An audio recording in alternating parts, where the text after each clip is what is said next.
The Jay Thomas Show. For idiots, by idiots. Non-stop idiot action. The afternoon drive show on Stars 2. Jay Thomas on Sirius 108 and XM 139. Stars 2.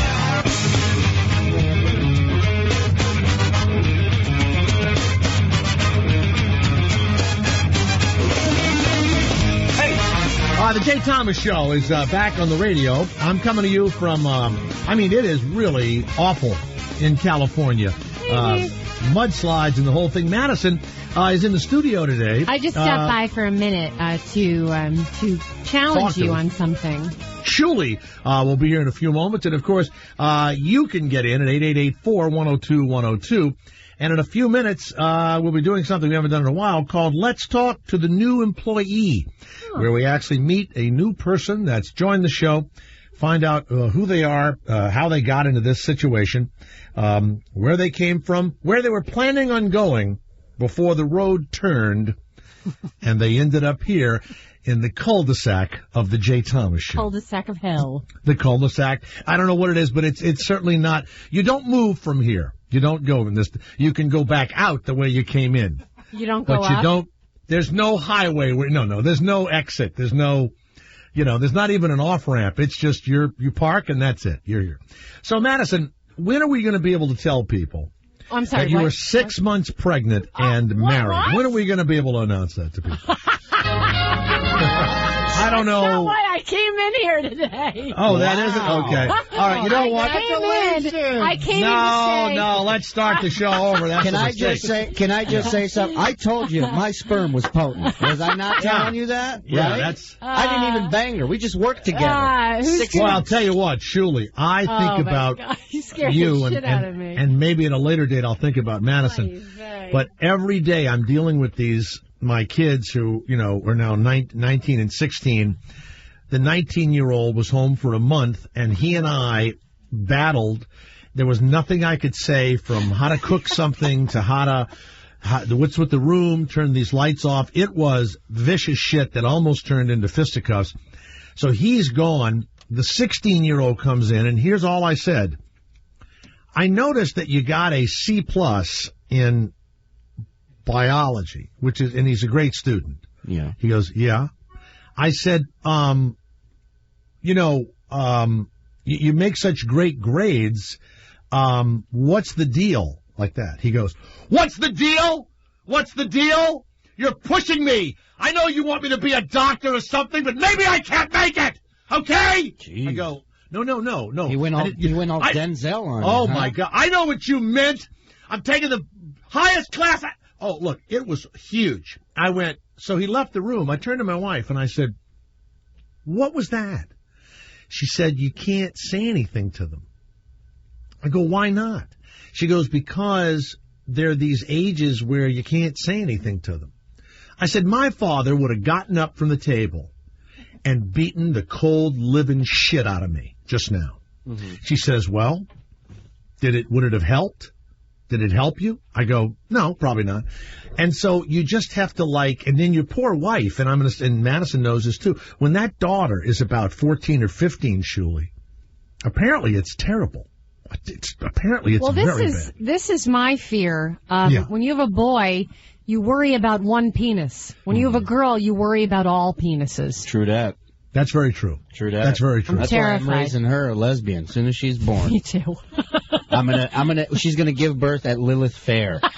That's how lesbian my That's where you're going to take her. Yeah. She's going to be in Birkenstocks. Except your baby is due in 2 weeks. I don't care. We'll go to Lisa Loeb's house. I don't care where we have to go. While watching Ellen? Yeah, seriously. That's a good idea, the right-wing mayor, former sheriff of San Diego, really conservative guy.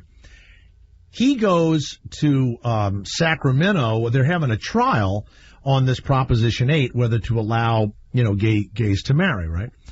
So they had him up there as a guy. They did a sneaky thing. No on, what was it? Wait a minute. No on Proposition 8. Oh, they make it sneaky so you don't know what you're doing. Yeah, I went into West Hollywood and saw all these people yelling no on Prop 8, thought they were against being gay, and I began yelling out of the window, but then I found out they were gay and I was yelling the wrong thing. Right. So they did it. So now they're saying that the wording was weird. This guy starts crying the other day and saying, my daughter is a lesbian. She's married and happy. I had no idea that what I was doing. I have been prejudiced my whole life, and he testifies for the other side in the middle of this deal, right? So you're looking at the daughter kissing. So if you want to do this, what you'd have to do is start very early, apparently. I'm going to. Very early, and have a, picture, have Rosie's show piped right into Indigo the baby Girls room. to the womb, maybe. Yeah. All of that stuff. And what's her name? Melissa Etheridge, the woman that I turned gay on the Jay Leno show. I can't stand her. Oh, yeah. On the Jay Leno show, they were asking these stupid questions years ago. Who would you like to go on a desert island with, and what music would you take? Yeah. Melissa Etheridge was there. I said, I'd like to take Melissa, and she sings, so it killed two birds with one stone. She announced she was gay the next day. Oh. I felt as though that she looked upon... You were surprised by this? I didn't know anything about her. I didn't, I don't like her music. I don't care if she, licks Bush. I don't like her music. You don't like any of that. And then she stole Lou Diamond Phillips' wife away from her. I don't like her music. The Indigo Girls are okay, but... Yeah. So Madison, you're... but that's not why I... No, that's not why I came in here. Not to announce you're pregnant and married. Bigger news. Bigger news. I will not do this show until you stop bad-mouthing Conan O'Brien. Well, nice talking to you. And you were wrong, Jay, by the way. Friday morning, hold on, with all due respect, Friday morning, and his ratings still suck. His ratings have been through the roof. Excuse me. I want you to go online. Indian Givers. I want you to type in. No, I want you to type in Dick Ebersol. He's piece of shit. A former president, or maybe even the president of NBC Sports. No. What he said is that, of course, the ratings will go up during this turmoil. Mm-hmm. But the reason why he's being let go is for one reason and one reason only. And it's the same thing I said about Charlie Sheen. If Charlie Sheen's ratings were no good, he's out because of his alleged... They didn't give him a chance. He had a poor lead-in with Jay Leno, and Letterman had a scandal. There were other factors. Here's another thing. Letterman had a scandal. Conan O'Brien is now being paid $40 million, and it's coming out of a bailout that GE got, who is the parent company of NBC, okay? So taxpayer dollars are helping bail out this guy that looks like a bloody Q-tip, okay? That's what he looks like to me. Coco. Yeah, Coco the bloody Q-tip. I just think if you weren't, so middle America. No, you know what? If you weren't 75, he's a Harvard. He's a Harvard, a fucking uppity. He's not uppity, Jay. He is uppity. You're going to make me go into labor. You're going to make me go into labor. The average person sitting watching TV. I disagree. Doesn't know why they hate him. They just do. Nobody hates him. Can I just say one thing here? What is it? Shout out to the Letterman show, kicking ass. Shout out Stengel Brothers. Go ahead, finish what you're saying. No, Letterman's been great too. Letterman has been Letterman's been standing up for Conan. Yeah, now look. He's been really standing up for Conan. Leno. The thing I said to you on Friday. It's not nice though. It's Indian giving, don't you think? No, you know what? To be honest, it's not Native American giving. It's he has bad agents who he probably ought to get rid of. Probably, yes. My agent they didn't specify the time, right? Yeah, my agent said to me the first day. He said, "Look." And he said it just like this. Even somebody as low on the totem pole as you, Jay, we have set your time so that they can't move you around or throw you out or whatever the deal is. Mm-hmm. Okay. Here's another one. Had GE gone bankrupt and gone into bankruptcy, what do you call that when you reorganize, right? They could have gotten rid of Conan and everybody else on the entire network because once you're in bankruptcy, you can redo all those contracts, right? So now they're spending $40 million of our taxpayer money. I don't mind. Well, I do. And he's going to go to Fox, and he might have to pay the money back. If you gave him a chance, if you were a guest on his show, you would love him. Look, I was on there years ago. I didn't get him years ago. We discussed, there's nothing to get. And we discussed this. He hates Michael Bolton, and so do you. Maybe he's too womany for me. He's just funny. Women like him. I don't know why you don't think he's funny. Mm-mm. Well, my mother doesn't think he's funny. And Why she's does in her he 70s. lick his eyebrow? What is that? I don't know. He takes his finger. He does That's his quirky move. things with his body. And why does he sit so... I mean, he's tall anyway. Why does he loom over He's you like awkward. a praying mantis? He's awkward.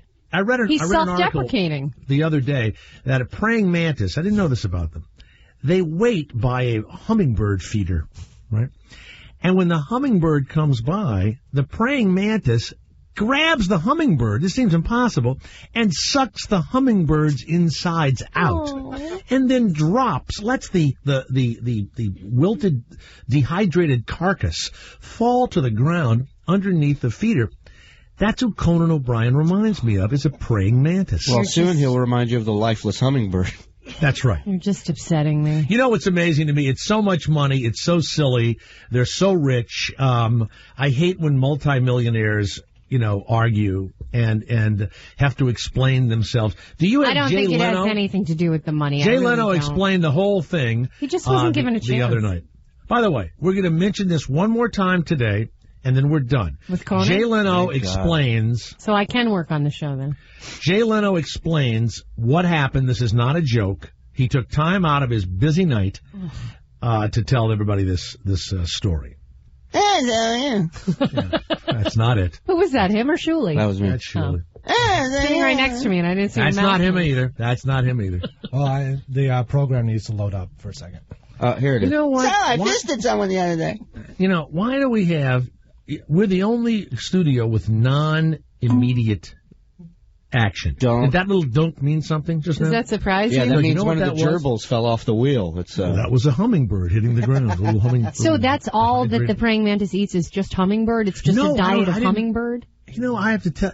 I don't know. It was an amazing picture in the National Geographic. It's just part of, my sponge of knowledge. All right, go ahead. Let's Now, listen. folks, I thought maybe I should address this, kind of at least give you my view of what has been going on here at NBC. Still, well. Let's start in 2004. In 2004, I'm sitting in my office, an NBC executive comes in and says to me, listen, Conan O'Brien has gotten offers from other networks, and we don't want him to go, so we're going to give him the Tonight Show. And I said, well, I've been number one for 12 years. They said, we know that, but we don't think you can sustain that. I said, okay, how about until I fall to number 2, then you fire me? No, we've made this decision. I said, that's fine. And don't blame Conan O'Brien. Nice guy, good family guy, great guy. He and I have talked and had not a problem since then. That's what managers and people do. They try to get something for their client. I said at the time, okay, I'll retire just to avoid what happened the last time. Okay, that's the first part, right? You have another part to this? 5 more. It's like 5 more Roots. parts? It's like Roots. I got Okay, 19.5. let's hear the second part. It's Okay, pretty but honest. I'm leaving before my contract is out, about 6 or 8 months early. So before I could go anywhere else, it would be at least a year or 18 months before I could go and do a show somewhere else. I said to NBC, would you release it from my contract? They said, no, we want to keep you here. I said, okay. What are your ideas? They said, well, how about prime time? I said, well, that'll never work. They said, no, we want to put you on at 10. We have done focus groups. People will love you at 10. Would you stop with the sections? Just keep running it. Well, I don't know. It didn't seem like a good idea at the time. I said, all right. I said, can I keep my staff? There's 175 people that work here. They said, can I keep my staff? I said, yes, you can. Okay, let's try it. We guarantee you 2 years on the air, guaranteed. Now, for the first 4 or 5 months, when you're against original shows like CSI, you'll get killed. But in the spring and the summer, when the reruns come, that's when you'll pick up. Okay, great. I agree to that. 4 months go by. We don't make it. Okay. Right. Now, meanwhile, Conan's show during the summer we were not on was not doing well. The great hope was that we would help him. Well, we didn't help many. Okay, so they come and they go, listen, this show isn't working. We want to let you go. Can I get out of my contract? They go, no, you're still a valuable asset to the company. How valuable can I be? You fired me twice.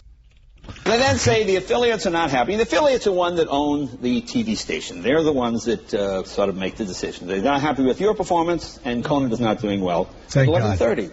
I said, what's your idea? They said, well, look, how about you do a half-hour show at 11:30? Now, where I come from, when the boss gives you a job and you don't do it well, I think we did a good job here, but we didn't get the ratings. Okay, so you get humbled. I said, okay, I'm not crazy about doing a half hour, but okay. What do you want to do with Conan? We'll put him on at midnight or 12:05. He keeps the Tonight Show, does all that. He gets the whole hour. I said, okay. You think Conan will go for that? Yes. Yes. Almost guaranteed. I said, okay, shake hands, that's it. Next thing I see, Conan has a story in the paper saying he doesn't want to do that. They come back to me and they say, if he decides to walk and doesn't want to do it, you want the show back. I go, yeah, I'll take the show back. If that's what he wants to do. This way we can keep all our people working. Fine. So that's pretty much where we are. It looks like we might be back at 11:30. I'm not sure. I don't know. Okay, now that was his honest an explanation. So it's not his fault. It's not anybody's fault, but the NBC executives for being Indian givers. Whatever. You don't give something to someone and then take it away without giving them a chance. But you heard what he said twice, and Conan didn't do well. It's all about ratings, and I think you're a nice person. I think Conan did do well in a certain demographic. That doesn't make any difference. It wasn't the right one, and I'll tell you why. You ready? Good. He still didn't have numbers bigger than David Letterman in any of the demographics. Letterman did well because of his scandal. It doesn't make any difference. Your boy is out, and I couldn't be happier. Forever. Did I not foretell this, Garrett? Look, when it first happened? you're like my mother. You're old Jewish lady. You just don't get his humor. I was thinking there's really nothing to get. If that woman, Sonia, ever wants to die on the vine, I may take that show where I foretell. Let me tell you a little bit where I come from. All right? So that's the end of that. I come from a place where I hide in closets and fire my little agent and steal shows back. That's where I come from. That's a little town I come from called Asshole. Just so you know. I had a couple of angry emails from people that are devoted to the Fox News Network. I'll just read one quickly from Don DeBoard. My mother. Don says, why do you always lie about Fox News? You trash everyone on it. You announced that CNN had, of course, Anderson Cooper helping a little boy whose head was hit with a brick and carried to safety. And you said Fox, the only thing they had had Bill O'Reilly getting his suit out of the cleaners. Well, what I meant is Fox doesn't have to send anybody. They're going to beat them no matter what. But this email goes on. Fox has 3 reporters there. Geraldo, this guy, was it Hemmer? What was his name? Bill Hemmer. I love him. Bill Hemmer. And Steve somebody. From they have these 3 guys. Friends, Steve. Ducey? Yeah. That's what they send him to Haiti? That's what I was thinking. I don't know. Where are they all staying, by the way? Jay, you are a complete fraud. No, I'm not. They don't care if Hemmer, Geraldo, and Steve Ducey die, okay? I'd care if his name was Douchey. They don't care. They sent people over there that they don't care about. I'm Steve Ducey. I'm here to help you. If Geraldo and Bill Hemmer and Steve Ducey died they would care about Geraldo. No, they wouldn't. Let's not forget Geraldo was the brilliant man that drew a map in the sand of where our troops were located at while doing a live report. Isn't he a friend of our show? He is, but that's a dumb fucking move. Friend or no friend. It's like, so let me tell you where we're at. That's right. Did you ever hear the clip where it was like flooding, not Katrina, but there was a guy in the water with a life vest, fixing some factory that was underwater, and Geraldo sees him, he's like, there's a guy in the water! Save him! Oh, he's tethered? How about remember when Sean Penn was like pretending he was drowning in that boat, and some guy just walked by them in the water? Remember that? No, what was that? It was Sean Penn and Anderson Cooper, Katrina. If I remember. During Katrina, they were in a little boat, and they were... Sean Penn and Anderson Cooper were in a boat at Katrina. And Sean Penn's dumping water out of the boat as if they're going, like they just hit an iceberg. And next thing you know, some guy just walks by. It's like ankle-deep water. It was the dumbest thing ever. What about when Wolf Blitzer said, oh, these people, they're so poor and so poor, black. So black. You're in the shitty situation room. Speaking of Haiti, they're trying to get it together there. No one cared about Haiti before all this. That's not happened. true. That is true. And except if, Carlotta was late for work, that's the only thing you cared about. It's very sad. And now let's go to our reporter who's out there. Good evening, Mr. and Mrs. America. Oh, listen to this. Oh, please. 5 minutes long. Radio Network. Let me go to the bathroom. Let's join our special reporter in the field, Jeff Furlot. There he is. Jeff from Haiti, Jeff Furlot. Come in, Jeff. Jeff Furlot reporting live for the Gumbo Radio Network from Port-au-Prince, Haiti. Jay, apocalypse now. Another tragedy has rocked the filthy country of Haiti. As another earthquake, a magnitude 5.9 has struck an already devastated shithole. The good news is that there were no buildings left to fall and everyone is dead already. Now, what about the looters, Jeff? Well, oddly enough, the looting happened about an hour after the earthquake hit, and apparently all they were stealing was Pampers. They're going to use them as flotation devices, but the Haitian officials have informed me it doesn't matter. They shit in the streets there anyways. What were they stealing? Pampers. Pampers? You mean They're diapers? But it's a brand. That's what they were stealing? Yeah, they're going to turn them into boats to get out of there. All right. It is now believed that the actual quake was caused by Ted Kennedy rolling over in his grave after Republican Scott Brown won the election. I believe that. Hey, Jeff, where do you sleep? Madison was wondering if the hotel fell down. Where are you sleeping? I don't sleep much these days. There's a lot going on in the world, folks. Jay, I didn't write a bit for that question. Back to you. Okay. There's our announcer, Jeff. Back to you guys in the studio. Yeah, okay. I love his stuff. Jared of Illinois, 888-410-210. That plane sound effect. He's like, let me find a skywriting plane up in And here. he's doing it all from a truck. That's the other thing I like. Well, that's my favorite. Foreign ambulance sirens are great. Yeah, those are the best. If it was a cartoon, it'd be a guy with his thumb up a donkey's ass. With a police hat. Premature labor. Yes, Jared of Illinois. Go ahead. Yeah, I just wanted to call and tell you I really enjoy your show. I like, you don't take crap off nobody or anything. Would you turn your radio down? We're getting feedback or something. Can you turn your radio down? I don't want to ruin this compliment. I don't want to ruin the compliment. I don't take any. Let's join Jared in the middle of a compliment. I don't take any crap off anybody. Go ahead, Jared. Go ahead. Yeah, Jared. I really enjoy your show. The way you don't take no crap off people when they call you and stuff, and you put on a real good show there, Mr. Thomas. Well, Jared, thank you very much. Like he's the only one doing something here. You're a hard-working guy out there. What do you do for a living, Jared? Oh, I'm driving down the road in an 18-wheeler right now. What are you carrying? What sort of freedom-fighting stuff are you carrying in the back of your giant truck? Paper clips. Oh, I got a empty ISO trailer. It's they call it sulfur hexafluoride in it. I'm taking it back to chemical plant so they can reload it. God damn it, he's taking chemicals someplace. Man. That's awesome. And these chemicals, once they're released, will they seep into the water table and hopefully destroy generations of people to come? No. Oh. No. They use them in fire pose, shoot, what do you call it? The things on the power pose instead of PCP oil. It replaces it. It replaces something in a power pole? Well, in the transformer, that's what I was trying to think of. It's chemicals that go in the transformer, so without what's in your truck, we couldn't be turning lights on and off, or nothing would happen. Well, maybe, I guess. I'm not for sure about that. Jared, let me tell you something. You're running the whole damn place, my friend. You don't deliver that stuff, lights don't go on, all right? I hear you. All right. We couldn't do it without you. Couldn't do it without you, Jeff. Thank you very much. Thank you. Jared, Nice talking to you. Bye-bye. All right. That's a real American. Probably watches Leno. No, he doesn't. That's a Letterman guy right there. Absolutely. That's a blue-collar network guy. Do we have Geraldo in the water?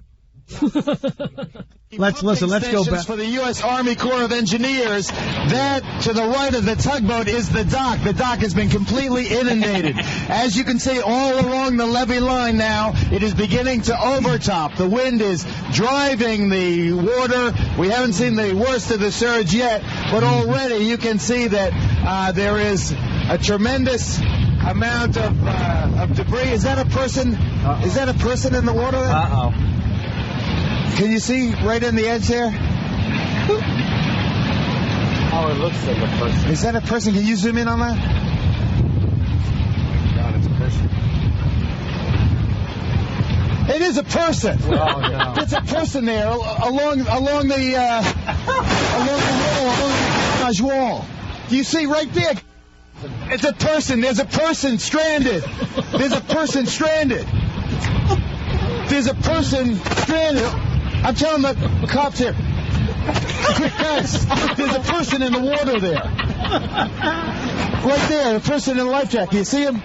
Yeah, he's in a life jacket. There's a person in the... He's swimming. He's swimming. Oh, he's got a lifeline. He's got a lifeline. He's tubing. He looks like he's tubing. Oh, my God. That's too He's bad. doing the butterfly. He's doing the butter. I'll never forget being at a sandwich shop with Geraldo, and he ordered tuna with cheddar, and all I could think of was tuna in his mustache for hours. and cheddar. Nice. Yeah. Tuna and cheddar. He'd have to actually get one of those rug cleaning companies to clean his mustache. Oh. Well, Madison, always wonderful when you drop by. I just wanted to drop by. Thank you very much. The Jay Thank Thomas you. Show, Shuli is here. Stay where you are. We are going to have the guy from Big Vol Daddy who makes these incredible, YouTube videos. The pissing guy? We got him, huh? We got the pissing guy. Wow. And we'll show him pissing on everything he can piss on. He's very upset about what's happening to the University of Tennessee. I can't wait for the next video when he's pissing on a Sirius radio with your channel on it. That's fine with me. I can take that. That's promotion. Look, look, there's someone drowning. No, there's a guy pissing on the radio. And then we're going to have a PhD on who talks about when you pick a favorite child and what it does. Like, how many kids in your family, Shuli? Just two? Three, well, I have two older brothers. Who is your parents' favorite? I am. Well, I know I'm my mom's favorite. Okay, but you know that, right? Oh, yeah. Okay. Madison, she's announced it in front of the whole family. Yeah, I'm probably the favorite because I'm not as cheap as my sister and I'm the baby. How could you be the favorite when you've never said one thing that your parents like about you and how you conduct your life? Well, didn't they throw things? I'm going to marry a Jew. I win. Yeah, but right. You're knocked up prior to marriage. But I am going to marry a Jew. Okay, so I'm talking about when you were a kid. Who was your parents' favorite? And how it I affects think at the... I don't know. We were both... I was nasty. So you weren't the favorite? I think a I've yes, always no been answer. my mom's favorite. I was the all right, favorite. no, I wasn't the favorite then, but I am now. We broke that I down. say this to you all the time. Sorry. It's a radio show. You put in about half reality, and then the other half is some sort of form. All right, of you know who was the entertainment. favorite? I'll be completely honest. Benson the Beagle. Because I had allergies, I was allergic to him, and my mother said, we're keeping him anyway. Oh, there you go. So the dog was the favorite. You got of the it. parents. She made Even him though scrambled eggs, gave him ice cream, brushed his the coat. dog ate ice cream. Mm-hmm. Sure he did. What was the dog's name? Benson? Did they ever throw anything at Benson? Because I know your dad threw something at you. No, they did not. Benson, the Orthodox Beagle. Not only did Madison's dad kosher beagle. Not only did Madison's dad throw a pack of hot dogs, but then he watched the beagle eat them all. Of course he did. Okay, so we have those two guests. Plus, you can call us 888-4-102-102. And coming up, let's meet the new employees. Stay where you are. How low can you go? How low can you go? How low can you go? How low can you go? How low? Shuli's favorite song this week. Who's this by? This is Ludacris. Hold on, here we go. Ladies, up now on main stage, it's Sapphire. Ludacris was an intern at Power 106 in L.A. Get the fuck out of here. No. And he used to, he didn't work at my show. He worked at night. But he used to come in and they would make fun of him. And he would say he was going to be a big rapper one day or whatever, right? Well, guess what? I mean, who's laughing now? Yeah, exactly. Ludacris or Coolio? What? Ludacris. Oh. You sure? Because I thought Coolio had the same story. No, but they actually called him Ludacris at Power 106. Oh. His first name was Chris. His real name's Chris. So Yeah, they called him, that's Ludacris. Yeah, Ludacris, right. Okay. You know, there is another word that it means. It's time now for Let's Meet the New Employee on the Jay Thomas Show. Let's bring Christina to the microphone. She's handling things. Christina. Hi. How are you? So, you know, we've heard a lot about Jay Leno and Conan and all that. He was saying he was in his office. How did they come to you and announce to you that you would be joining the Jay Thomas Show? They didn't. They still haven't. No one's even come to you yet. Perfect. That's fabulous. And I got a phone call yesterday, or a text message yesterday, asking if I could be here in an hour to fill in. And like I said, I ran here. And You ran from your home? From Brooklyn. You ran all the from way Brooklyn. here. That seems like a long way away, Brooklyn. I might be exaggerating. So they texted, said, we need you to come in. And what were you doing at the moment that the text came in? I was blow drying my hair. Wow. Ooh, that's hot. Man. And so you jumped up and you came in and you've taken over. Now, your duties are to do exactly what? I believe just answer the phone, call the guests. If anybody needs anything, I'm here to make everybody else's life easier. Wow! And when that you answer the phone, did they give you a piece of paper a certain way to say things, like at an insurance company? No, I just kind of come up with whatever comes off the top of my head. Like, you know, Jay Thomas Show. What's your name? Where are you calling from? What did you want to say? That kind of thing. Oh, cool. And and also we'll turn to you from time to time to get the woman's perspective. Okay. Of things. Now, you're single? Yes. And may I ask your age? I am 29. Wow. And she's a looker. Do you have and you're a looker. Do you have a boyfriend? No. No boyfriend. She's easy on the eyes. Thanks, Sheila. Now, you don't have a boyfriend. Now, does that worry you at 29 years old? It doesn't worry me because I'm just in the middle of getting a divorce, so I'm actually happy to not have a boyfriend. So you had a husband? I did have a husband. How long were you married? 3 years. Married young? Married young. Married too young. And when you were getting married, as you were walking down the aisle, were you delighted it was happening, or was there sort of, I don't know if this is the right thing to do? Well, I think there was a little bit of both, but I was really invested in everything, so I kind of just had to go for it, you know? I felt like What I do you was mean? Now, I used to have girlfriends that when we broke up, they would go, after all the time I invested in you. Oh, I meant my parents' money. My parents' money was invested. Oh, your parents' money was invested in the wedding. Yeah. What about your time invested in the guy? Was that one reason that you went through with it? Yeah, it seemed like it would be the next step. It's just was very he a project? young. He was a big project. Yeah. He still is a project. Now, was he living in the project? No, he's living in his mother's house. He was living at his mother's house. No, he is now. Were you living at your parents' house when you two got together? No, we were living together. We were in college together, so we were all shacked up together in an apartment. Did any of your girlfriends come to you and say he's not the right guy for you? Only one of them, and I have a lot of girlfriends. I found that to be interesting, yeah. Okay. And how about now? Some people don't want to get involved, though, you know? Are any people saying, well, we knew it, but we didn't want to say anything? Yeah, well, we knew.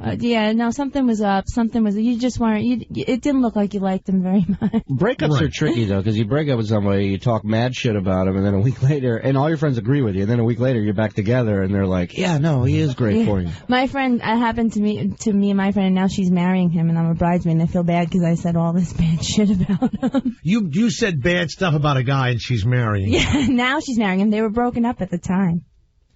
Yeah, you know, I have to tell you, and I mean this, I think that if you survey your family and friends, I think that people need to put a lot more credence into what people say, because we are not the best judges, and they could be totally wrong, but we're not the best judges of sometimes of what we're doing. You're absolutely right. I just didn't think he brought much to the table, and I told her that.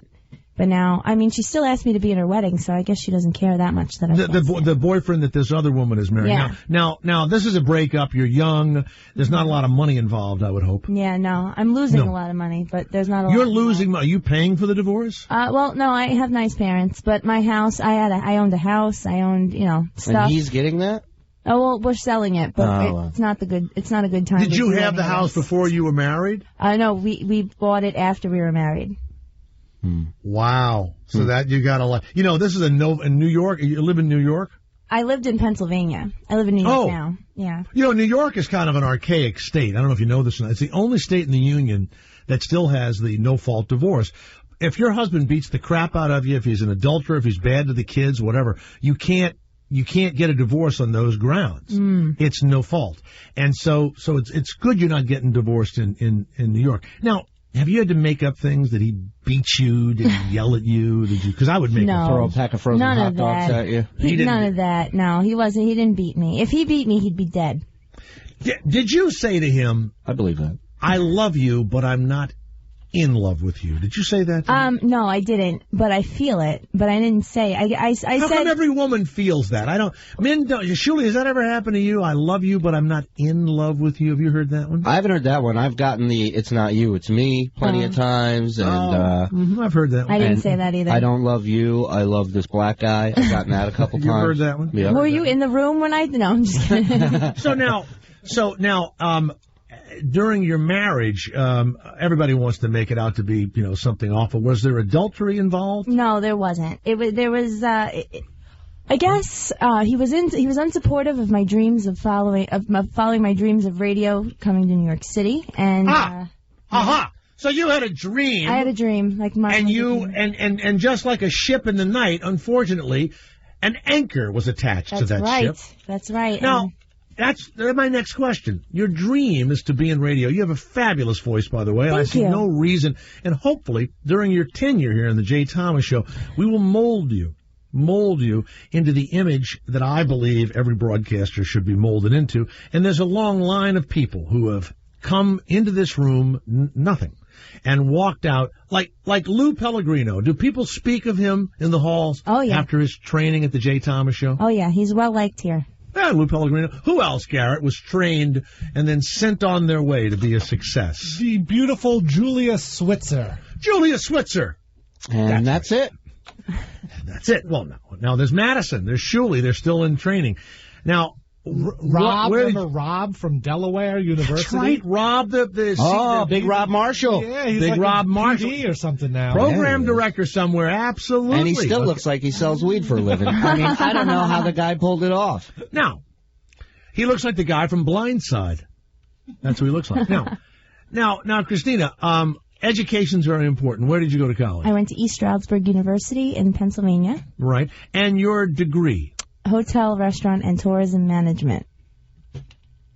Why is it so silent in here? We're trying to figure out what made up industry you studied.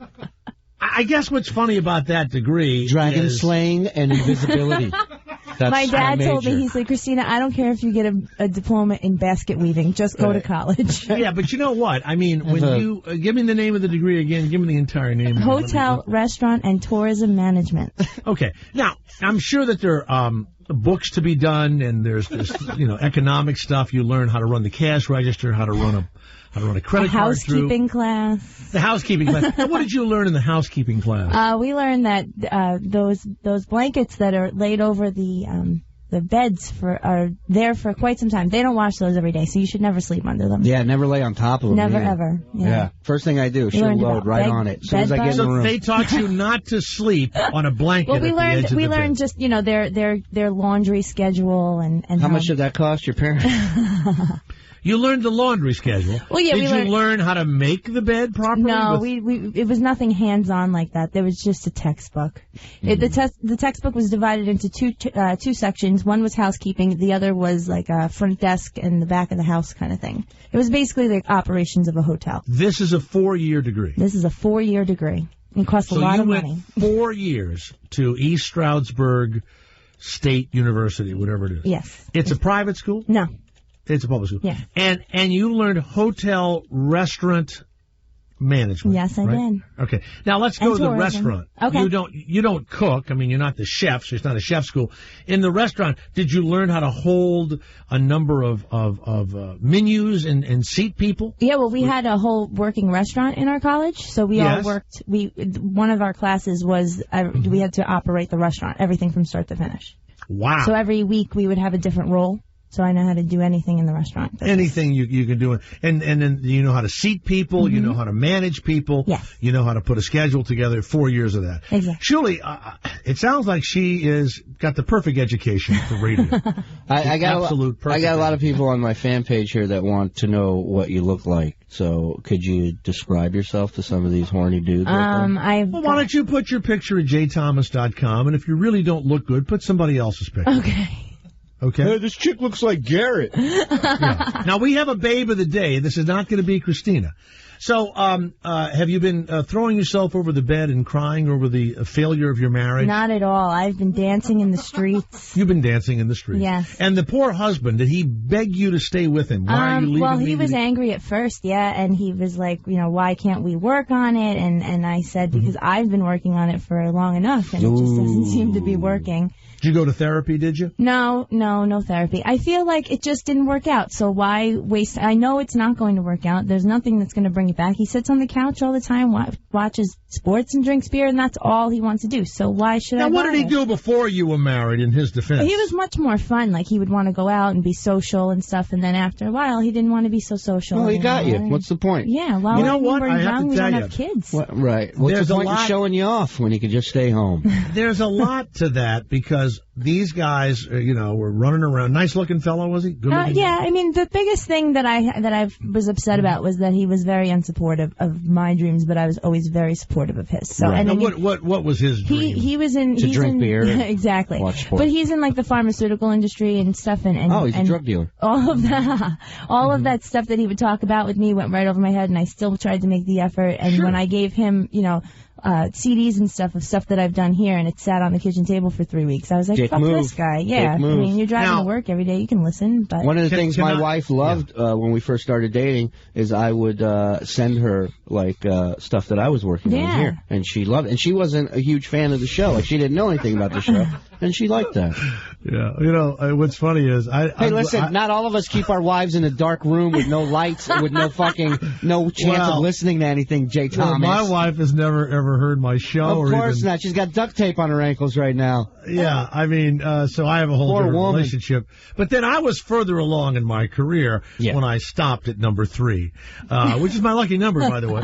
So that was it. So you're wonderful. Well, you've been listening to Let's Meet the Employee, exclusive feature of the Jay Thomas Show. Christina is our newest employee. And when you call 888-4-102-102, her dulcet tones will be waiting for you. And remember, when you call and speak to her, you are advancing a dream. Advancing a dream. That's what this is. The Jay Thomas Show.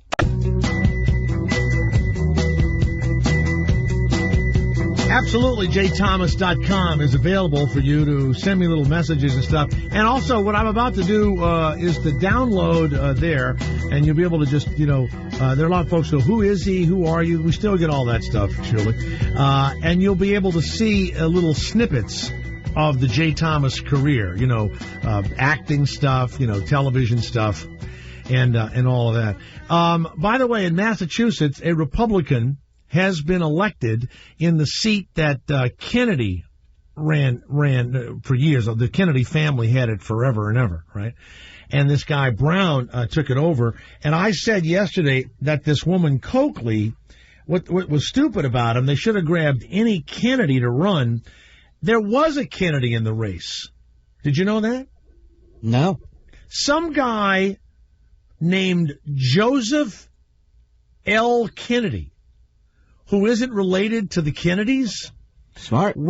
I know, ran as an independent to try to get elected. I bet he got a lot of votes. I don't know what the vote count was, but I guess they must have told everyone he wasn't a real, Kennedy. So now I guess that's the end of the, that's the end of the health care. Well, it's all funny. Over. It's all done now. Eddie Murphy did a movie called The Distinguished Gentleman, where it's based on him running for office because he has the same last name as the guy who had held that seat for years, and he gets elected just off of his name, which I believe people would vote if they see a Kennedy on a ballot in a place where it's all Democrats, all Kennedys. They would vote for that. But it was Joseph L. Kennedy, and it looked a lot like, Joseph P. Kennedy, I guess was the dad and the whole deal. I mean, the strange thing is if I'm not mistaken, wasn't it just a year ago that the Republicans got us into this mess? And so it's 12 months later, and now the Democrats are being blamed, for the mess again. It's the oddest thing. It's almost like Christina. It's like if she not took her husband back, but she married a guy in a year that just sat on the couch and watched TV. So if she married me in a year. Exactly. She married Shirley in a year. Yeah. Just, Gotcha. Next year. I mean, we just threw him out. We just, got rid of him. And and then you bring them back in. And something happens when you get into office, and I guess it would happen to us too. When you get in there, I guess you can't do the things you wanted to do. You can't stop the war or stop the spending, or you just can't stop. I don't know what happened. It must be like going to a strip club and trying not to get a hard on, I'm not going to get a hard on I don't even want to go in here, and then you get in there, like that.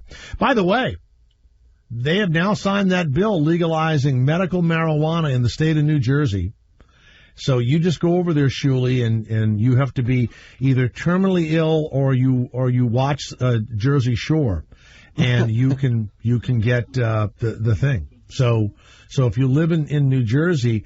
Now, you've got to go to your doctor, and that's what they do here. They get the phony, whatever it is, the phony, stuff. They're not phony. They're just very loose doctors. Now, where do they buy the pot from? What do you mean? The dispensaries? Yeah, is there do they have government farms? Yeah.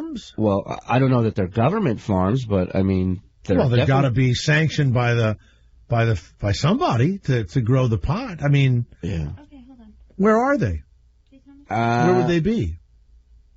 You'd be good at that, by the way. What? Yeah, you're always talking about a backup job or something in case, this doesn't work out. Yeah.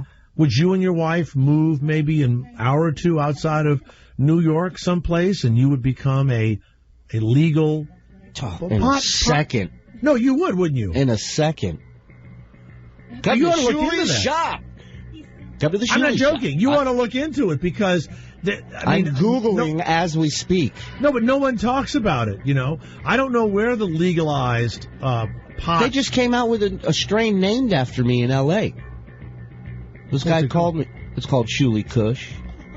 Available at your dispensaries in L.A.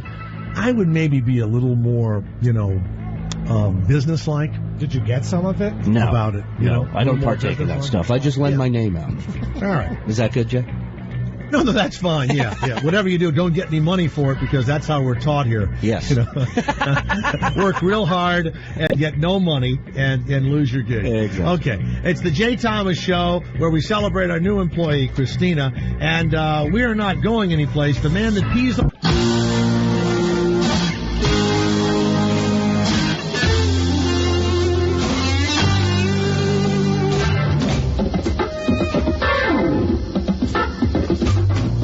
Let's go to Kim in Maryland on the Jay Thomas Show with Shuley. Live in our studios back in New York. I'm coming to you from California. It's amazing.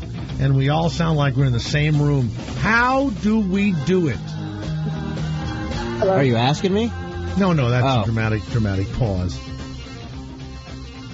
All right, Kim, yes. That was a long... That gives people a chance to wonder. Do you ever wonder if I'm not in the same room and... Yeah, I'm talking to you. If I'm not in the same room and they're not in the same room and we're all in different places and we're 3,000 miles apart, but yet it sounds like we're all together, doesn't it, Kim? Yes, it does. Do you ever wonder, how do they do that? How are you this afternoon? Yeah, I just asked the same question again. Yes, I did. Okay. Do you ever wonder, how do they do that? Sometimes I do. Great. All right. I don't know what that is, but get that gnat. It's fucking driving me crazy. Yeah. What's your question? Kim, you're in Maryland.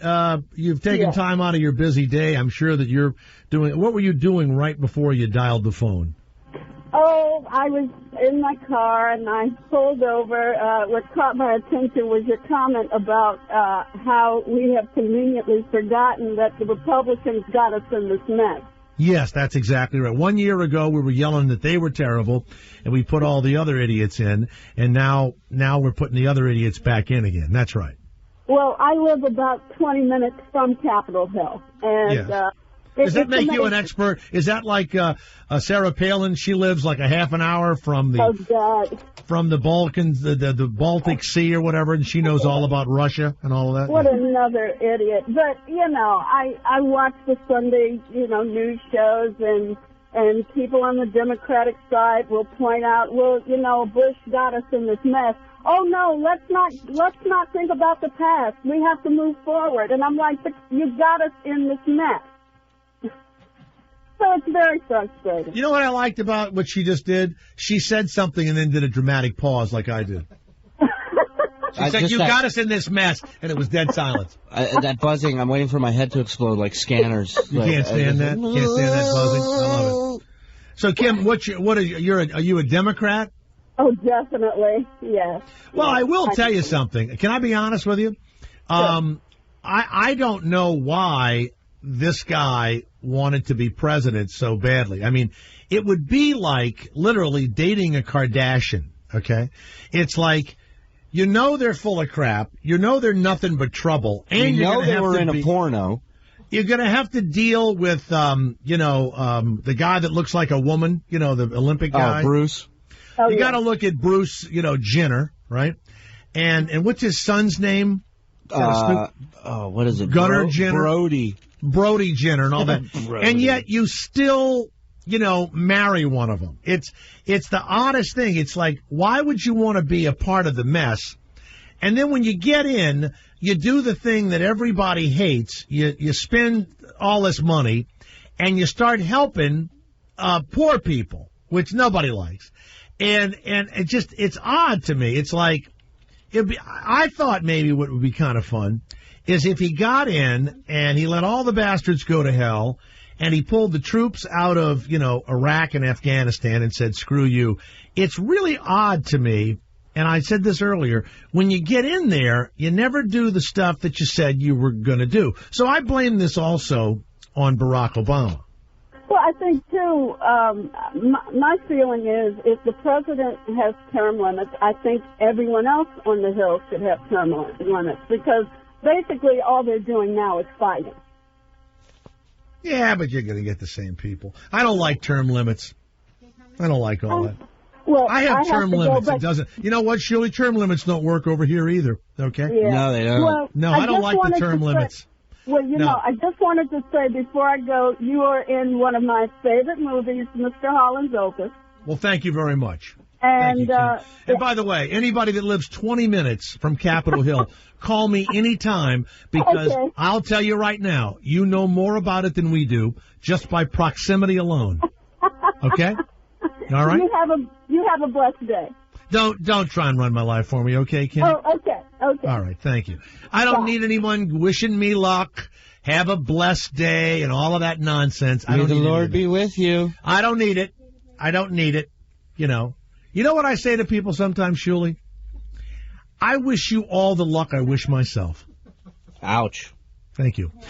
John, you happen to be from Stroudsburg, Pennsylvania, where the School of Higher Learning that Christina went to is located. John, do you remember having the door opened at a local Holiday Inn by a graduate of the East Stroudsburg University restaurant? Shuli, do you remember the title? Restaurant, hotel, management? Sorcery? Yeah, whatever. John, do you sometimes go into a Days Inn and see the graduates there behind the desk? No, I only go short stays. I don't get to know anybody. Really? Don't get to really know the graduates. I see. No. Yeah. Were you impressed, by the way, that Christina is from the very town that you're calling from? Well, you know what? She sounds like a great kid. I told her on the phone. I said, get rid of the guy, give him the couch, and throw him out. Get rid of the guy, give him the couch and throw his ass out. Throw his ass out. The deadbeat bastard, throw him out. And I agree. I don't think you ought to sell the house, by the way. No, freak him. Yeah, you know what, Christina? I agree with this guy. Throw him out. Too. And you know what else? Say, look, we're not getting along. You're going to have to sue me for the house. So you go get a lawyer and you sue my ass for the house. And if ever a time comes that I can buy you out or whatever, I'll buy you out. But you don't want to leave that house, do you? Yeah, I do. What do I need the house for? Forget it. Get off the microphone. Get off the microphone. Forget about it. Jay. You know something? Excuse me one second, John. Sometimes when we're giving you advice, Christina, it's like a kind of an act, okay? And you kind of pretend that what I'm saying is kind of like a good idea. But don't say, yeah, exactly, I'm right. A little late now, isn't it, honey? Yeah, you're absolutely right, Jay. I could not. I'm so sorry. From now on, anything now, we don't you go tell that me, far, but Jesus. Anything you tell me, I'm going to take the advice from now on. Jesus. I'm keeping the house, I'm keeping the couch, I'm keeping it all. You know what? You don't have to be derisive to me. I don't find any of it funny. I don't. I have to tell you. Lesson 1, Jay Thomas. I just don't get it. All right, go ahead, John. What is it? It's like talking to my daughters. They give you lip service. They do what they want anyway. John, hold on. It's 7 minutes past the hour. Time for Anderson Cooper to rescue something. Go ahead. Go ahead, John. Anyway. What is it? They're all corrupt. Every politician Women? is corrupt. You ain't gonna change it. Really? The guy Once you get in there, you start taking right away. Yeah. Once they get in there, they goody two shoes. They want to do everything. As soon as they get in there and they start something, the guy calls them in the back room and says, "Yo, we got a good thing going on over here. Don't mess it up. Shut your mouth. Sit in your chair." And that's it. Wait a second. Would you reenact that again? They go, Joe. Say that again. What do they do? I said. These guys come in, new politicians. They got all kinds of ideas. Go ahead. They go to Washington. They go where they got to go. Go ahead. They start something. The guy says, "Yo, come over here. Right. Sit down. Don't do nothing because we got a good thing. We're robbing the people. We got a good thing going on. Shut your mouth, and you do the right thing. Just shut up."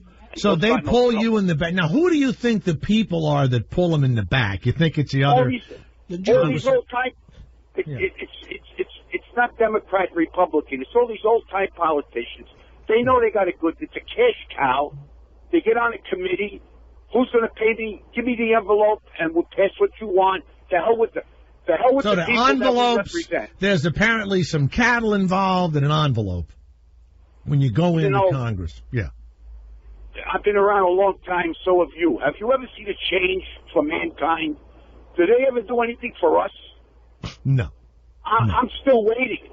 You're waiting for something good to happen. Yeah. I'm waiting. Nothing ever happens, Jay. Nothing ever happens, Jay. They're figureheads. Big business runs Washington. Wow. Well, you have been a breath of fresh air, my friend. You sure have. I feel much better now. Okay. You know what? It makes me want to ram my car into Stroudsburg State University.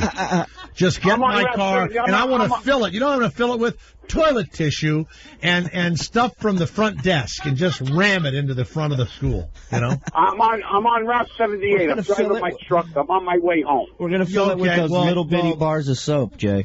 Thank you, Mr. Ray of Sunshine, for giving us a call. Listen, Jay. Yes, John. Mm-hmm. Yeah. You're a breath of fresh air on the radio. I hear you. I enjoy you and Shuli. I usually get to 3 o'clock in the morning, but today I'm out late and I got you on my truck radio. Well, thank you if we can impress somebody like you. And by the way, John, I think if you and I got in there, we would probably take the money too and just keep our mouths shut. Of course. Well, thank you. That's what I want. Yeah. I want Barack to call me up and say, "John, come over here. We got to make a few dollars." Nobody. And you would do it just like they would. I would be worse because I'm from New York. I know. You would be a bigger crook than the ones that are in there. All right. Oh my God! Just show me a cookie jar. All right. Thank you, John. Thank you. You know, Shuli, when I first became the program director of this big radio station in North Carolina, they had a distributorship there, record distributorship that distributed to all the South, like almost the whole, Southeast coast, right? Mm-hmm. These guys would come in, and for years they'd been paying off whoever the program director was of this big station. And, of course, I was so naive that I didn't know that they were payments, right? So they would have a day when all the music guys would come in and they would pitch you their records and stuff, right? And they would wait in the lobby and you'd bring them in your office and they would, give you all this research and all. And they would drop envelopes on the floor. And you were supposed to pick it up. I was supposed to pick it up. And I guess put it in the desk. Well, I kept giving them the envelopes back. I kept going, hey, you drop. And then I went out to the guy and I went, it's really weird. You know that every one of these guys that came in, they dropped stuff all over my office. The guy said, you mean the envelopes? Oh. Yeah, they used to drop the envelope, and you would take it and you'd put it in the drawer. Yeah. Jeez. I know. I mean, it was fabulous. It was incredible. Now, I will tell you, I never took that money. That's the oddest point. I can talk about... That is odd, knowing you. That's very odd. I never did. I never took the money. But I would take other things, like I would take plane trips. I would be sent to Vegas, stuff like that. I once took concerts or stuff, or events? Scott Shannon and I, remember Scott Shannon, a famous disc jockey in New York, right? Mm-hmm. We were sent to London, England for a week. That's badass. Oh, hookers and everything. And, we took some nice trips. Okay? I bet. Oh, yeah. Oh, yeah. We took some nice trips. I didn't want any money in my... there's something about money I didn't like. Fabulous dinners. You'd go out with 8 or 10 people. The record guy would pick the tab up, Nice. Then you know what I would do? I would report that we were playing the record, but I didn't play it. Of course. Of course not. Or you played at 3 o'clock in the morning or something like that. Right. Oh, you didn't hear it? We played it 3 times. We played it. Or when the guy came in town, I'd be on the air in the morning going, here it is! Here we go. You just missed it. It just ended right when you walked in. Rick, you're in Indiana. Now you're on the Jay Thomas Show with Shuley. Yes, Rick. How are you? Hey, doing great. How about you? We're good. Thank you. Hey, I was watching Nova 3 or 4 months ago. Nerd. Go ahead. You mean the PBS show Nova? Yeah. Go ahead. And they had a legal pot farm in Maine, and they grow this marijuana that is so potent that so potent and pure that it's worth thousands of dollars. They have a fence up around it, and it's electrified and all that stuff. But that place is the legal pot grower place for the United States government. So wait a minute. The United States government, I hate to break it to you, but it's a federal offense. That's the problem. You federally cannot smoke or grow marijuana or sell it. It's the states that have allowed it to be legal. And I think it's something in California where you're allowed a certain amount of plants to grow, and if you're over that amount, then it's illegal. Yeah, which is so a buddy of odd. mine's son, his 2 sons, run a pharmacy, and they grow the pot someplace. They're almost like wine, like guys growing grapes, right? Yeah. And they sell the pot that they grow to, like, other people. All kidding aside, Shirley, and you really are a connoisseur of marijuana. It doesn't even mean to smoke it. But who better to get a few acres of land and start growing it? You should find out how you do that. These guys are making hundreds of thousands of dollars selling it to other pot pharmacies. I'm telling you, it would be unbelievable. And you're from one of those kibbutzes from Israel. Didn't they grow stuff on those kibbutzes? They grow everything. And I have know how to grow. I have an older brother. He's got a whole farm with animals and everything. Would he go in with you, the brother? I don't know. I'd have to ask him about it. If it's money, why wouldn't he? Well, but it's also like wine. You would make hybrids of pot. I'm not joking. I'm serious too, yeah. And you're supposed to do a job that you like and that you'll be passionate about. Very few people get that opportunity, Jay Thomas, to do something they truly love. When I was a kid, you know what everybody said to me? You're not going to believe this. They would go, "You got a big mouth. What are you going to do with that?" Like that. Right. And I thought, I have a big mouth. What am I going to do? Because no one liked me. No one liked me. I talked all the time. Even my mother would go, "God, with that mouth of yours, what are you going to..." And one day I went, hey, I'm going to talk for a living. There you go. Now, if I'd have been smoking pot or opium, that's what I'd be doing now. Right. I'm not joking. I might even invest, Shuley. Hey, I was watching Nova, too. It was a Chevy Nova. It was going up and down my street. All right. Rick of Indiana, thank you very much. A legal giant place in Maine. Yeah, it's a hot house. It's a hot house. I got you. Yeah. I got you. Thank you. If ever I open a strip club, I'm going to call it the Hot House. I saw a guy today at this little coffee shop I go to called Beans and Lesbos. It has a shirt. The guy had a shirt. It said, I heart mass holes. Wow. Like Massachusetts. I don't know why. I don't know what that meant. That's I guess a tricky shirt. It was very tricky. I heart mass holes. And a guy sitting down having coffee said, hey, I'm from Maine. I ought to get a shirt that says I heart M-E, because that's Maine, see? Like that. I just heard that today. Rick in Nevada, the Jay Thomas Show. Yes, Rick, how are you? Yes, Rick. How you doing? Good, thank you. No, what's funny about the government when they were talking about how much money they're spending, right? Yeah. Mm-hmm. Well, the thing is with their debt, who's going to fucking collect from their debt? God? No, wait a minute. You're saying that the government is spending so much money, right? But it doesn't matter. They say the debt that we're in, it doesn't matter. Who's going to collect behind that? God? We can be in debt forever. Who fucking cares? No, that's not true. The reality is that we're in debt to the Chinese, and that's not a joke, and to the Germans. But eventually we can buy enough cookies and fortune cookies and we can pay them off. I don't know if that's true. I really don't. I'm not kidding you. They can have all the water slides and the golf courses. Who cares? Well, you know what they're doing here, Shuley? They're selling the fairgrounds. The state of California is selling the like fairgrounds all over the state to raise money. Yeah, right? we have a favorite park we used to go called Bernie Falls. It's now closed. You know what drives me crazy? Do you know who would keep those parks open?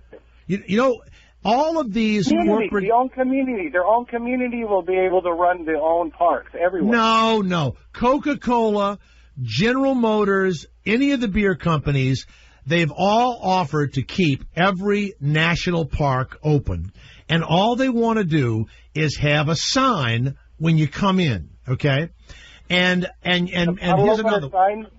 And the sign would say, this national park, the Grand Canyon or whatever it is, or the Channel Islands out here, or even a park that you walk into in any state in the union. Now, Shirley, you walk into the park with your little girl, you're holding hands, and there's a sign that says, this park is being maintained by money from the Miller Brewing Company. Mm-hmm. Would that bother you? Not at all. Who gives a shit?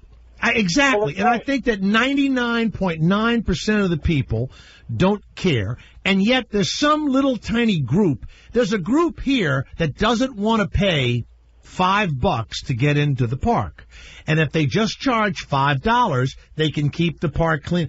They have demonstrations against the $5 fee for the national park.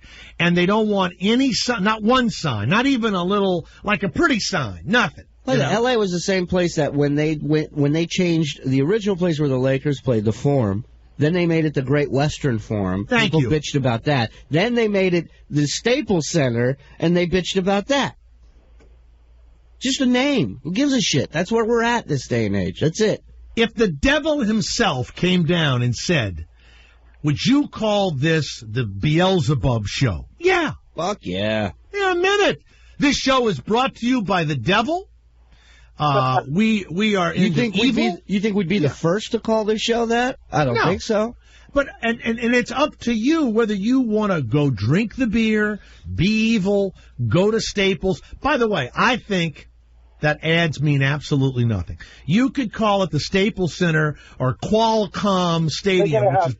There'll be like a little bottle opener at every park. They'll have every park you go into, you'll have your automatic little bottle opener. No, they don't allow that. You wouldn't have that. They just wanted to put plaques up. One of them was, I know the Sony Corporation wanted to do it, and it would say that this park and these parkways, and they would give, it's not a lot of money. It would be a few $1 million for each park.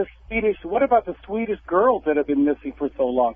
Now, that would be a park that I would personally go to myself. Wait a second. The park would be sponsored by missing girls? No, you know the one that was like the 3 girls that were in like a Budweiser advertisement for a while? Remember the blonde Swedish girls? Now, that would be a water park, a definitely park that I would go to. Okay, I don't Clothing know. would be optional. You know, no suits, no bottoms, or no tops. Let's go to this park. You'd now. want to have one of the parks that would be dedicated to nude girls. Why not? If the Budweiser, the alcohol, if the distributor's going to take it over, at least one park should be topless about every 100 miles. Right. Okay. Let's go to Satan, who's just called us at 888-4-102-102, all the way down at the bottom. Yes, Satan. Jay, don't want my name associated with your show. All right. Thank you. That was many people go, what does Satan sound like? He sounds like a Jewish guy from Canarsie.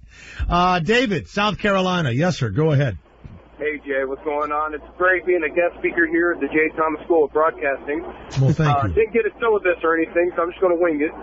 No syllabus is available as of yet. Okay. Obviously, belittling the call screener is on it, so we got to get something together. Anyway, I want to ask you, first I want to ask you a question since we're in the School of Broadcasting now. When you were coming up, now you talk about all the different jobs you held in broadcasting, California, North Carolina, anywhere in the world, I don't know, fucking London and shit. Right. Did these jobs just kind of, did you ever find yourself looking back that these jobs just kind of came to you, like you just kind of grooved yourself in there and you moved your way up, or did you have to work really fucking hard to get where you are today? No, I applied for every job I got. I mean, surely you didn't. You worked your ass off to get to the Howard Stern show, right? Yeah, I would sit up nights All calling night to into the show, and then I went, and when I heard he went to Sirius, he was going to Sirius, I went and started doing internet radio with some friends, just to kind of get a little practice in, because I'd never done radio before. And that's the modern way. In the old days, there would be a morning show or a radio station in every town in America, and so I never thought I was bad enough to work in New Orleans. So I went to Panama City, Florida, and I started sweeping a radio station at night and answering the telephone. And my girlfriend met a disc jockey, and this guy wanted to screw my girlfriend, so I said to her, keep flirting with him and make him think you're going to screw him, and he'll let me, come into the building. Now, I didn't care if he slept with her or not. I mean, I guess I cared on some level, but then I would make tapes. I would edit out all the mistakes, and I'd send it to the next station, and then I would make tapes there. I'd send it to the next station, and then you get a reputation. But yeah, I worked in Panama City, Pensacola, Knoxville, Nashville, Jacksonville, Charlotte, and then I ended up in New York, and then Boston. I ended up in Buffalo for a short time, Rochester, New York, and then out to Los Angeles, and then from Los Angeles to New York, and then back to Los Angeles again. So that's the and I was your in first job in radio had nothing to do with being on air. Like you were just working in the radio station. I actually swept the building. I swept the room. But that's like when I got here, I was brought out for a 1-week audition, just 1 week, and it had nothing to do with on air. I was just here to consult and educate the news team that we had about the show. And after the second day, you were a worship consultant, right? And after the second, I was a super worship fan. The show. That's right, absolutely. And so the second day, I grabbed a recorder. I went out to the street and I started interviewing people about Howard, not knowing that it would lead to anything. And the news director at the time liked it, and that got my foot in the door as far as on air stuff. Yeah, you know what? I don't think there's any job that you really are. Here's what's weird. I see guys break into radio in New York and then they lose their job. And I say to them, go to Nevada, go to Cleveland. And they wouldn't do it. It doesn't mean anything to them. And hell, man, let me tell you what, if you're number one in Reno, Nevada, you make a ton of money. You do all of the commercials in that one little town, and you're a friggin' king. But people have this mentality that if it's not New York or L.A., then if it don't make dollars, it don't make sense, as they say. I ran for mayor of Charlotte, North Carolina. I still have all my money there. And when I walk down the street in Charlotte, North Carolina, I'm like a friggin' king. And there have been many times when I said, why? Why did God call me to go beyond? So let me ask you this now. You changed. Wait a minute. Hold on, we were waiting for God to answer. Dramatic pause. Okay. All right, go ahead. All right. You changed jobs a lot. Was it because you couldn't keep the job, or were you just moving up? Sometimes I got fired. Sometimes I wanted to make $15 more a week. It just depends. I don't know. You know, sometimes hell, Howard had the same deal. Didn't he start in Long Island or something? Oh my God, he did radio out of Hartford, out of a home. It was a house that they turned into a radio station. I think he said something. He was like making $80 a week. That's what I started making when I first started, $80 a week. Yeah. Same thing as an actor. I started making $40 a week in Connecticut or something. Yeah, you got to start like that. Now, you know what's sad, though, when you see a middle-aged person just starting out? You ever see those guys? Surely they're kind of slumped over walking down the hall. I've talked to Tim a lot, my boss here. And he just started recently, didn't he? Well, he's explained to me in radio that, it's for the most part, guys have to start in the shittiest of shit markets as far as getting your foot in the door.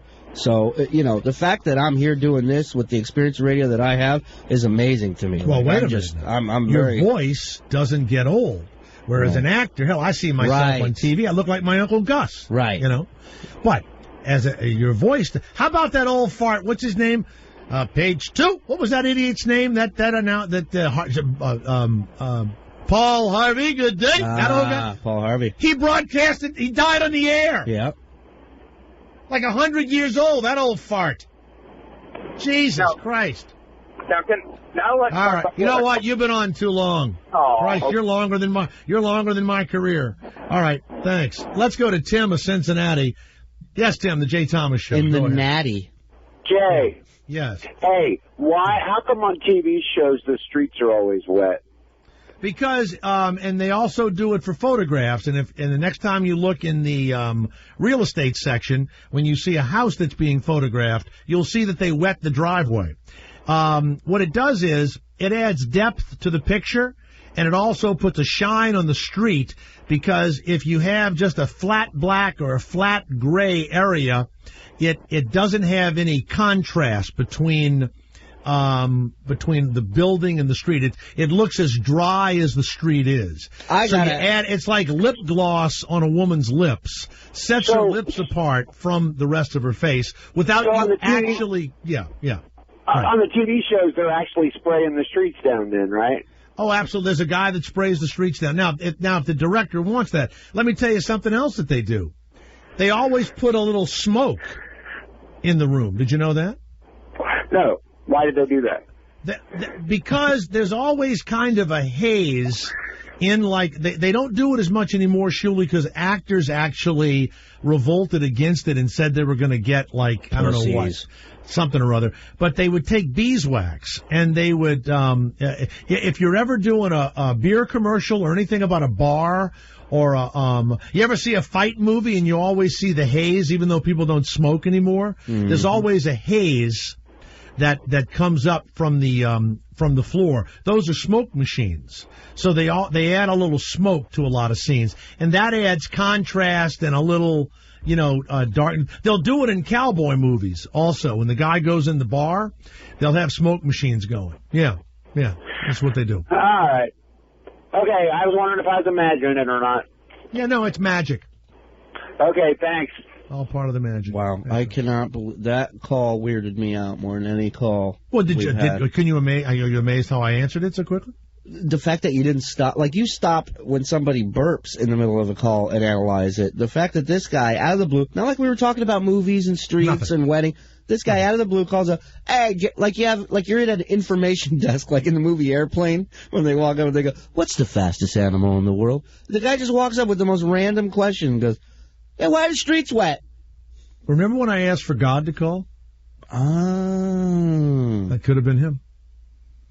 Jeff of Washington, D.C. Yes, Jeff. Hey, guys. I wanted to call in and give some information for Rick in Nevada. as to why we don't just borrow and keep other countries' money. No, he said we would be in debt forever, and it makes no difference. Only God would get us out of God, debt. who we're going to pay to is God. That's what he said. Yeah. Right. The point is that it's not if whether they can collect or not. We borrowed the money on good faith, and we're currently paying them interest, regardless of whether we pay them back or not. So it's like we have unsecured credit card debt that we're paying minimum payments on. We're flushing money down the toilet, not buying down our principal.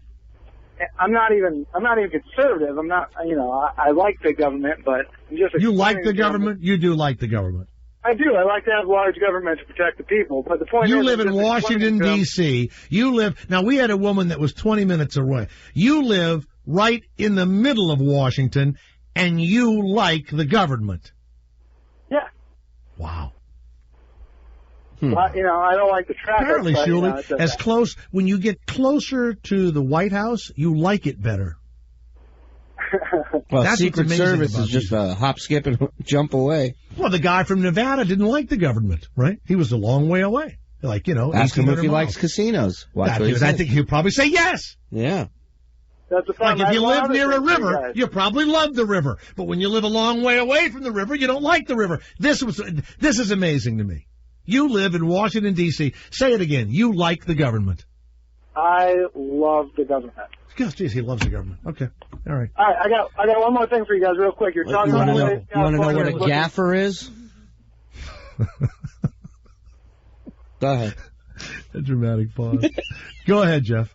You guys were talking about them selling off the parks in California earlier. What Indiana did to get out of their budget deficit, they sold their toll roads to an Austrian conglomerate that paid them, I don't know, some ridiculous amount of money that fixed their balance sheet for the past decade. So you mean, wait a minute, you mean the state of Indiana... I own all your roads now. Wait a minute. They're they mine. sold their roads to an Austrian conglomerate. I never heard that. That's right.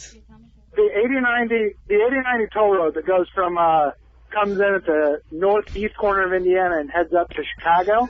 Yeah. They sold that toll road to an Austrian company. They actually leased it for, I don't know, 50 years or something. I'd like to lease with an option to own. Does it have the guys in the German uniforms like in the movies at the thing? You have your papers? Papers, please. Yeah. How do you say in Yiddish stop or in Achtung, German? Juden. Achtung, Juden. I didn't know. I tell you what, if people knew about this thing, they would riot by that road. Austrian bastards. All right. Thank you, Jeff. Thank you very much. Thank you so much. And finally, let's go to Mike of Vancouver. Yes, Mike, the Jay Thomas Show. How are you, Mike? Mike of Vancouver. Yes. Yeah. All right. I've got a very important question for you. It's kind of a serious question, so let's go down to our serious voice here. By the way, stay where you are. We'll have Keith, a.k.a. Big Vol Daddy, the man that pisses on T-shirts. Nice. Lane Kiffin? On YouTube. Yeah. Pisses on Lane Kiffin's T-shirt from Tennessee. Stay where you are for that. After this serious question. Go ahead, Mike. Right. I know that Sean Kelly is now gone. Mm-hmm. We're not getting them back, are we? No. Oh, okay. I just wanted to know because I thought we got rid of him and down there, and he was happy, and so he was, and a lot. And by the way, I was told yesterday that it happened to a lot of different people in the building, but since I am incredibly selfish and don't really know anything about the rest of the building, I just focused on me and our problem. It starts and stops here. Yeah, and then I read this thing they sent out, how we've made, did you see that, Shuli? We now have $100 million. Yes, I did see that. Cash and everything else. And I screamed at the newspaper, well, some of that's mine, son of a bitch! Okay, so they did. They figured out how to make a profit. I like after you resign, they find a bunch of money. They found a bunch of money right after they told we have no money. We're done. Poor Sean Kelly you know what, out. Jay? We didn't check our other pants. We found $100 million. By the way, you know what they said to me? They said, "Hope you like Jell-O," and that was that. So that's it. Mike. Another question, Jay. We sure traded up with that voice, I tell you that. Oh, with Christina? With Christina. You know what, Mike? Let's not be unkind, okay? I know. I'm rubbing one out right now. Oh, well, then let me keep talking. You know what, Mike? I'm going to tell you something. Oh, you were There's something so disturbing about you and this call. Do you have like an ankle bracelet that the government gave you attached to your foot? No, I squirmed out of that. Do you know why roads are wet in movies? All right, never mind. All right, I tell you what. Stay where you are because this show is long from over. Lane Kiffin. It's time? Yeah, it's time, motherfucker. I got something for you, Lane Kiffin. Used to be a pretty Tennessee shirt, but it's got Lane Kiffin on it. It's time. You got that shit right. It's fucking time. It's time for what? What? He's pissing on it. Y'all see that? Piss on you, Lane Kiffin. You sorry piece of shit. That's what time it is. Yeah. Piss on you, Tom. Pissing time. I got more. Oh, you got more? I got a lot more for you. That's right. Piss. Lane Kiffin. Oh, it's time. You can believe that shit. Lane motherfucking Kiffin.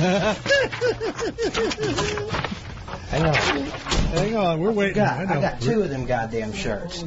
Bought one for me and one for my wife. My wife won't never wear that shit no more. Yeah, it's time, bitch. It's fucking time, alright. That's a t-shirt right there, Shirley. It's time. It's time, bitch. Watch this, Lane Kiffin. Yeah. Lane Kiffin. Lane Kiffin. Mm-hmm. It's time, buddy. I'm gonna fling shit at it like it ain't. It's fucking time, alright. Yeah, piss on it. There's a lot of piss in it. I'm gonna go ape Tell you on what you. I think about Lane fucking Kiffin. Tell me. Oh, Jesus. Lane Kiffin. Lane Kiffin. Need an editor. Love you, Lane. I love you so much, I'm gonna show you exactly how I feel about you, motherfucker. You fucking traitor. Put your goddamn... Yeah, it takes a dick to go out to the Trojans. You'll fit right in out there. Oh, that's a good line. A bunch of Trojans. Lane Kiffin. All right, let's welcome this genius to the Jay Thomas Show, known as Big Vol Daddy. Keith, do you want to give your last name? Do we want to announce who you really are? Oh, it doesn't matter. Many people on YouTube know me by my real name anyway. My last name is Ricker. And I got to tell you, Jay, had I known pissing on Lane Kiffin would have been such a hot topic, I would have done it 14 months ago when he first got to town. Well, now, Lane Kiffin is the young coach that took over Tennessee and talked a lot. My friend Shuley is here. Of course, you know, he coached at Oakland for like a minute or two. He brought his dad with him, and the dad was a defensive guy. And then he quits to go back to USC. USC and all that. But I've never seen anybody so upset. I mean, it almost makes me say to you, you know, your wife is a big part of your life, I know, and you mentioned that you peed on her shirt also. Does your wife think this is a good idea, that you're pissing on shirts and saying motherfucker on YouTube and stuff? Well, I'm gonna tell you, Jay. I don't think that pissing and cussing a lot on YouTube is always the best idea. Yes. But if you are as passionate about something as I am when it comes to my football, and everybody around here is that way. It's, you know, there's a lot of things that happened that night. My wife was at work that night. She had no idea what was going on. But I don't want to put words into her mouth. I would assume that she is perfectly okay with it. And you used to be a disc jockey. I'm told that you. Where did you work? I worked at a little station here in my hometown, WGRV, and I worked there for a couple of years back in the early 2000s. Well, was it a talk show? Was it a music show? What sort of show? No, just a small town radio station, country music, oldies. We did sports. I hosted a little sports show on the weekends for a little while. And did you ever slip and say motherfucker on that little channel? Absolutely not, and that's why Sirius Radio was such a genius invention. Of course it is. You gotta Yeah. love free speech. It's the motherfucker of all radio, Shuli. Fucking Go ain't ahead. right. You know, a lot of people would expect for you to continue down this path and to continue doing videos like this. Has NBC spoken to you about late night yet? About the 10 p.m. slot? Yeah, that's my thing Wouldn't is, that be great? That would, by the way, that would win. Trust me. You'd beat all of them. Pissing on a T-shirt. You'd beat all of them. My question to you is, Big Daddy, Big Vol Daddy, is why not go the opposite direction this time, right? Why not do like You mean shit on a shirt? No, I'm saying cut all that out and do like a heartwarming, inspirational Let's Help Haiti video or something where people won't even expect that from you. No, they won't. Oh, you would be surprised what you might find on my channel. So I invite you to give it a tour and see what you come up with. I'm a very has diverse guy. anybody I can shit on you 1 minute and love on you the next. Has anybody got the domain name pissonet.com? Yes, and they have great videos. I was wondering. And also, is your pea orange? You're such a big fan. Is it that bright orange pea? Generally, yeah, it's the bright yellowish kind of orange, yeah. There really is a site called pissonet.com. Oh, there is? Yeah. All right. Hey, stay where you are. We'll continue with Big Vol Daddy. And yes, we have found a video where he and his loving wife are watching a game together, and you'll hear this. Joy. That's a joy. You'll hear this heartwarming video. You'll hear by the way, you don't need to see the picture, but if you do, Keith, give us that website that people can go to and enjoy what's going on. www.youtube.com/BigValdaddy. It's that simple. You got it. Yeah. We'll be right back. All right, go. It's much bigger than just pissing on a T-shirt. Keith, Big Vol Daddy, welcome back. You know, I went to UT. I worked at a station called WKGN in Knoxville. I did not know that you went to UT.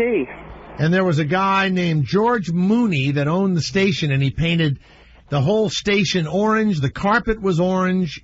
And there used to be a place called the Big Orange Hotel. You ever remember the Big Orange Hotel? Yeah, Big Orange? yeah. Actually, George Mooney was the original voice of the Vols. I know exactly who you're talking about. Yeah, and then, in fact, I impregnated my girlfriend there at the Big Orange Motel.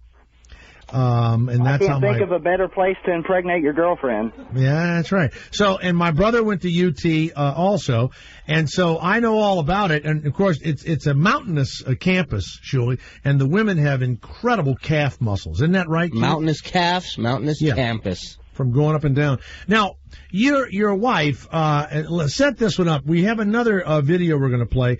You and your wife are watching Tennessee against the hated Alabama Crimson Tide, correct? Yes.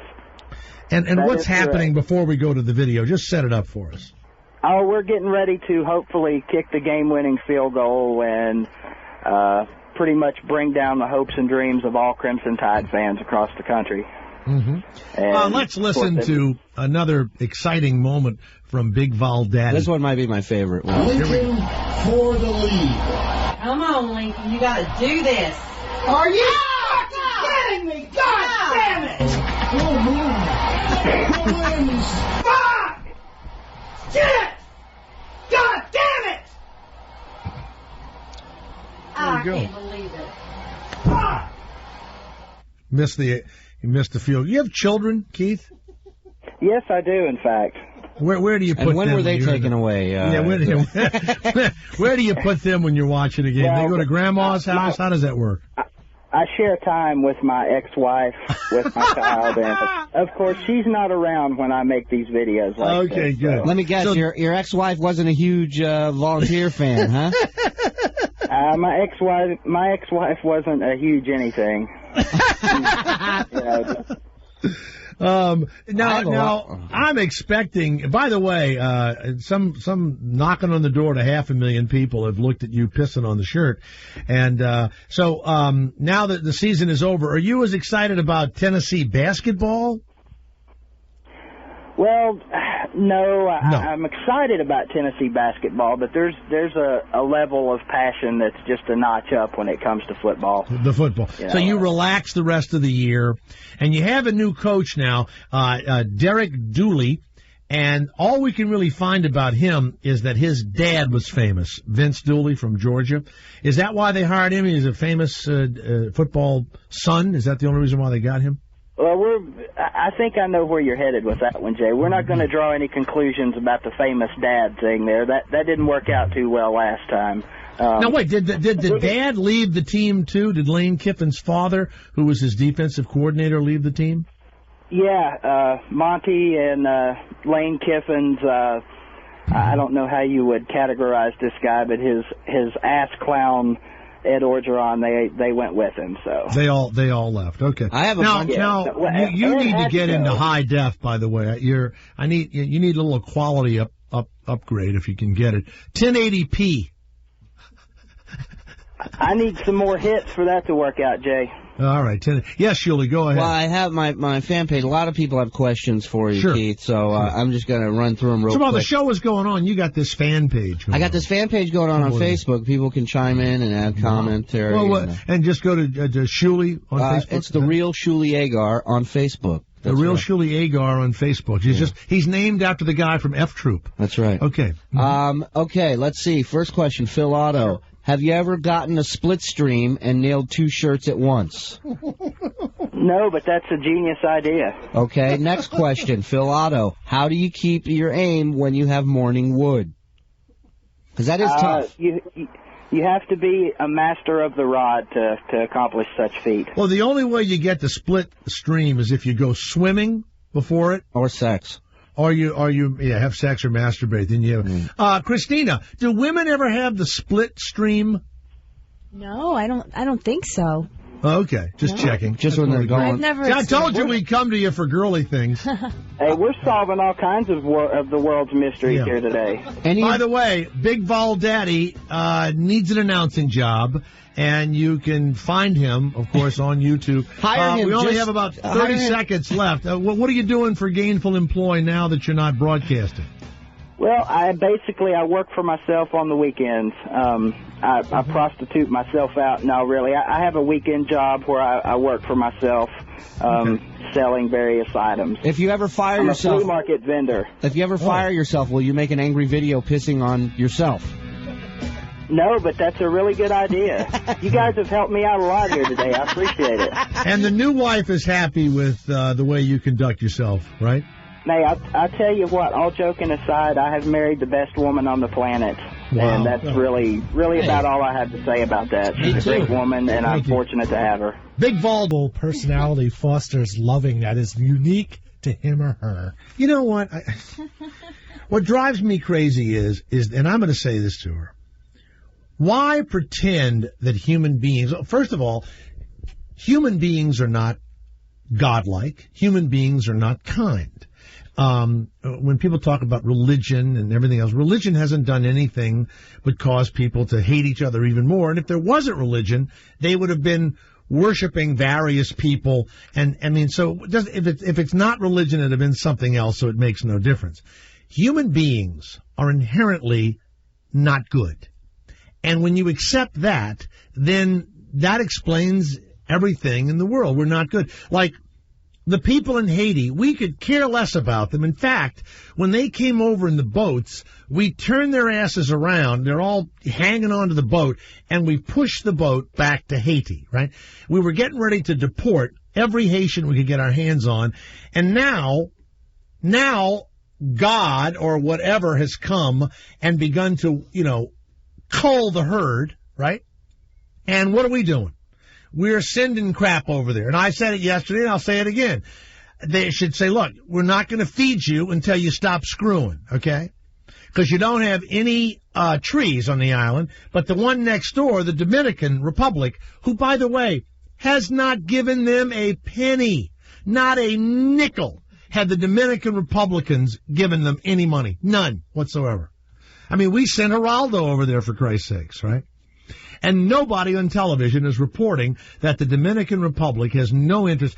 Now, surely, wouldn't you think that they would allow them to land in the Dominican Republic and then bring the stuff over to Haiti? through the gate. Without a doubt. I got news for you. Not happening. Not happening. Even in Gaza, if an earthquake hit in Gaza or some natural disaster, you don't think they would? You don't think they would let the Israelis in there to go help them out? They would, but would the Israelis go in there?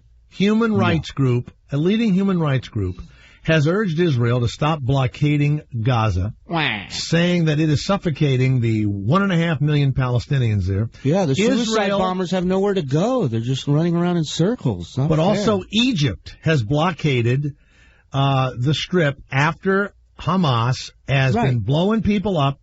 Israel does allow limited humanitarian supplies in and out. And you know what? If the idiots will stop blowing people up. That's all it takes. And by the way, we'll give them billions of dollars. We love giving idiots who try to kill themselves lots of money. We cannot. We dropped 2 atom bombs on Japan and then rebuilt it. Why don't we just leave them alone? Just leave their asses alone. I mean, look. If you didn't like them to begin with, and a storm hits, then what's the deal? I mean, now you're going to be a phony, and you're going to be like, oh, I'm so sorry, what happened to you? Move out of Port-au-Prince, move into the countryside, and live another life, and figure out how to grow something. Stop fucking around. Some seeds. Give them some seeds. I don't know what. Stop screwing. You got too many people over there. You can't feed them. You got AIDS. AIDS is killing you. Stop screwing. Unbelievable. Drives me nuts. Jim of Detroit, the Jay Thomas Show. Yes, sir. How are you? What is it? I'm fine, Jay. Thanks for asking. And if an earthquake hit Malibu and all of the assholes that live in all those mansions along the ocean, if it all fell into the ocean, I don't give a shit about them either. Hey, if I saw, what's his name, Mel Gibson floating out to sea, who cares? We got foreclosures in my neighborhood. People are packing their shit. There you go. Taking everything out of the house as they leave daily in Michigan because you can't get a job and your shit. So why don't they drop supplies to you guys in Michigan? I don't give them shit. I don't even let them take my fucking paper.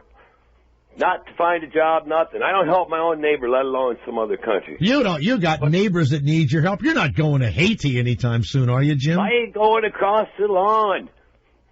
I don't cross my lawn. I don't even. You're a good American. You got your shit and you're keeping it. I worked for it. Damn right.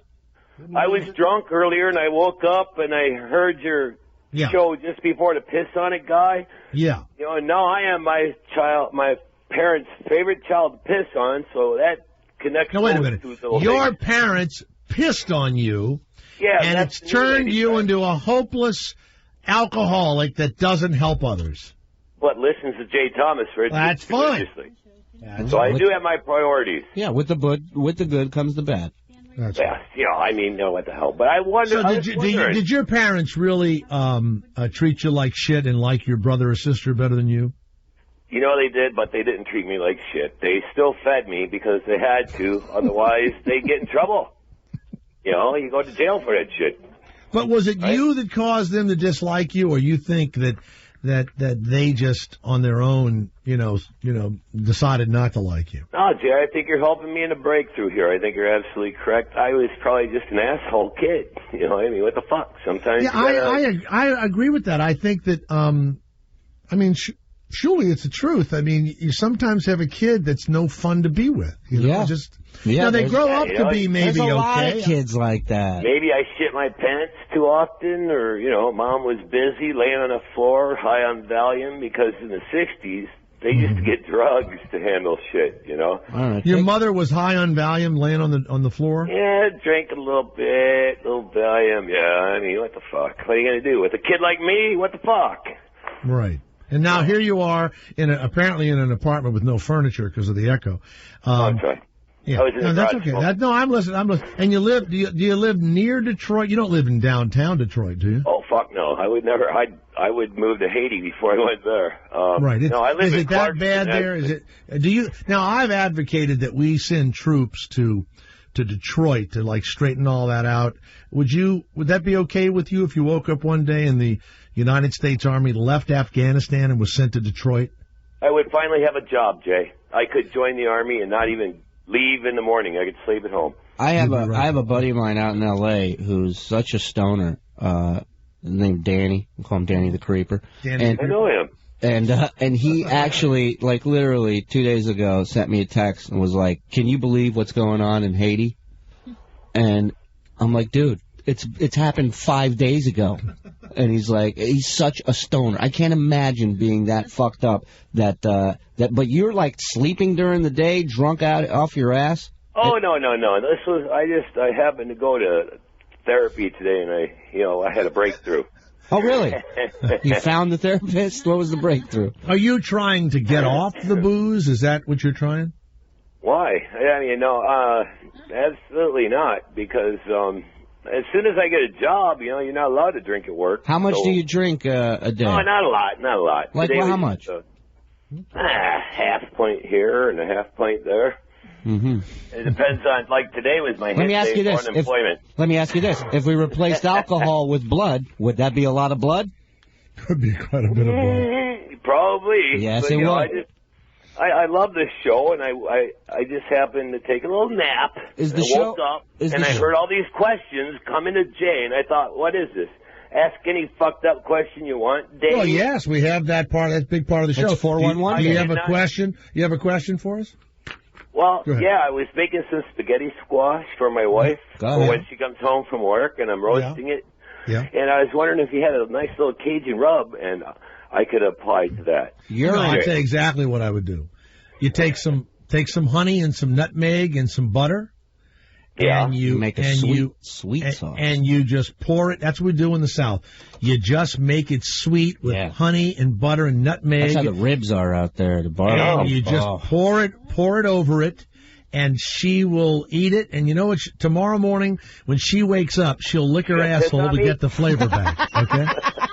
That's how delicious it'll be. Okay. That's wonderful. That'll be something new. Absolutely. I gotta tell you, I watched this show, Pitmasters. Yeah, they don't say that on Pitmasters. No. Stay where you are. Give you a recipe so good, you'll be licking your asshole the next day to get the flavor back. We'll be right back. I should toss my salad, and I ain't even got to make one. There you go. All right. So I'll tell you what, Jim, you put the honey in the butter. Oh, that's how I'm working on that right now. I got a sock with some soap in it.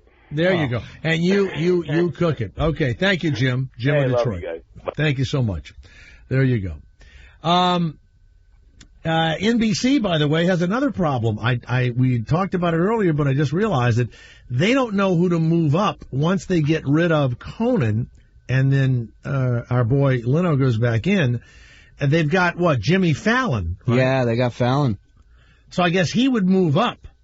I would guess so, but you haven't heard a word about Fallon's show, not one thing about it in all this controversy, and he's really kind of. He's just sitting there. He's just waiting to see what happens, I guess. Carson Daly has got the 11:30 spot on Al Jazeera. I was going to say, he's still on TV. He's still on television, And he's a morning DJ now in, I guess, L.A. And then they've got Nick Cannon in New York. But people that have listened, it sounds like maybe they're on tape or something. Or well, recorded. I've heard from different people that pre-recorded. It's a lot of it's pre-recorded. He talks for about 4.5 minutes, and then there's like 20 minutes of commercials and 20-something minutes of songs, and all the calls are pre-recorded, and the interviews were pre-recorded because he had pictures up on his website of the interviews that hadn't happened yet.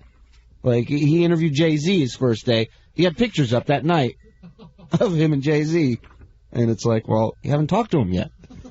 So a lot of people are thinking that, it's big time. Yeah, and it's all up there. They're playing music, though, right? Right? Yeah.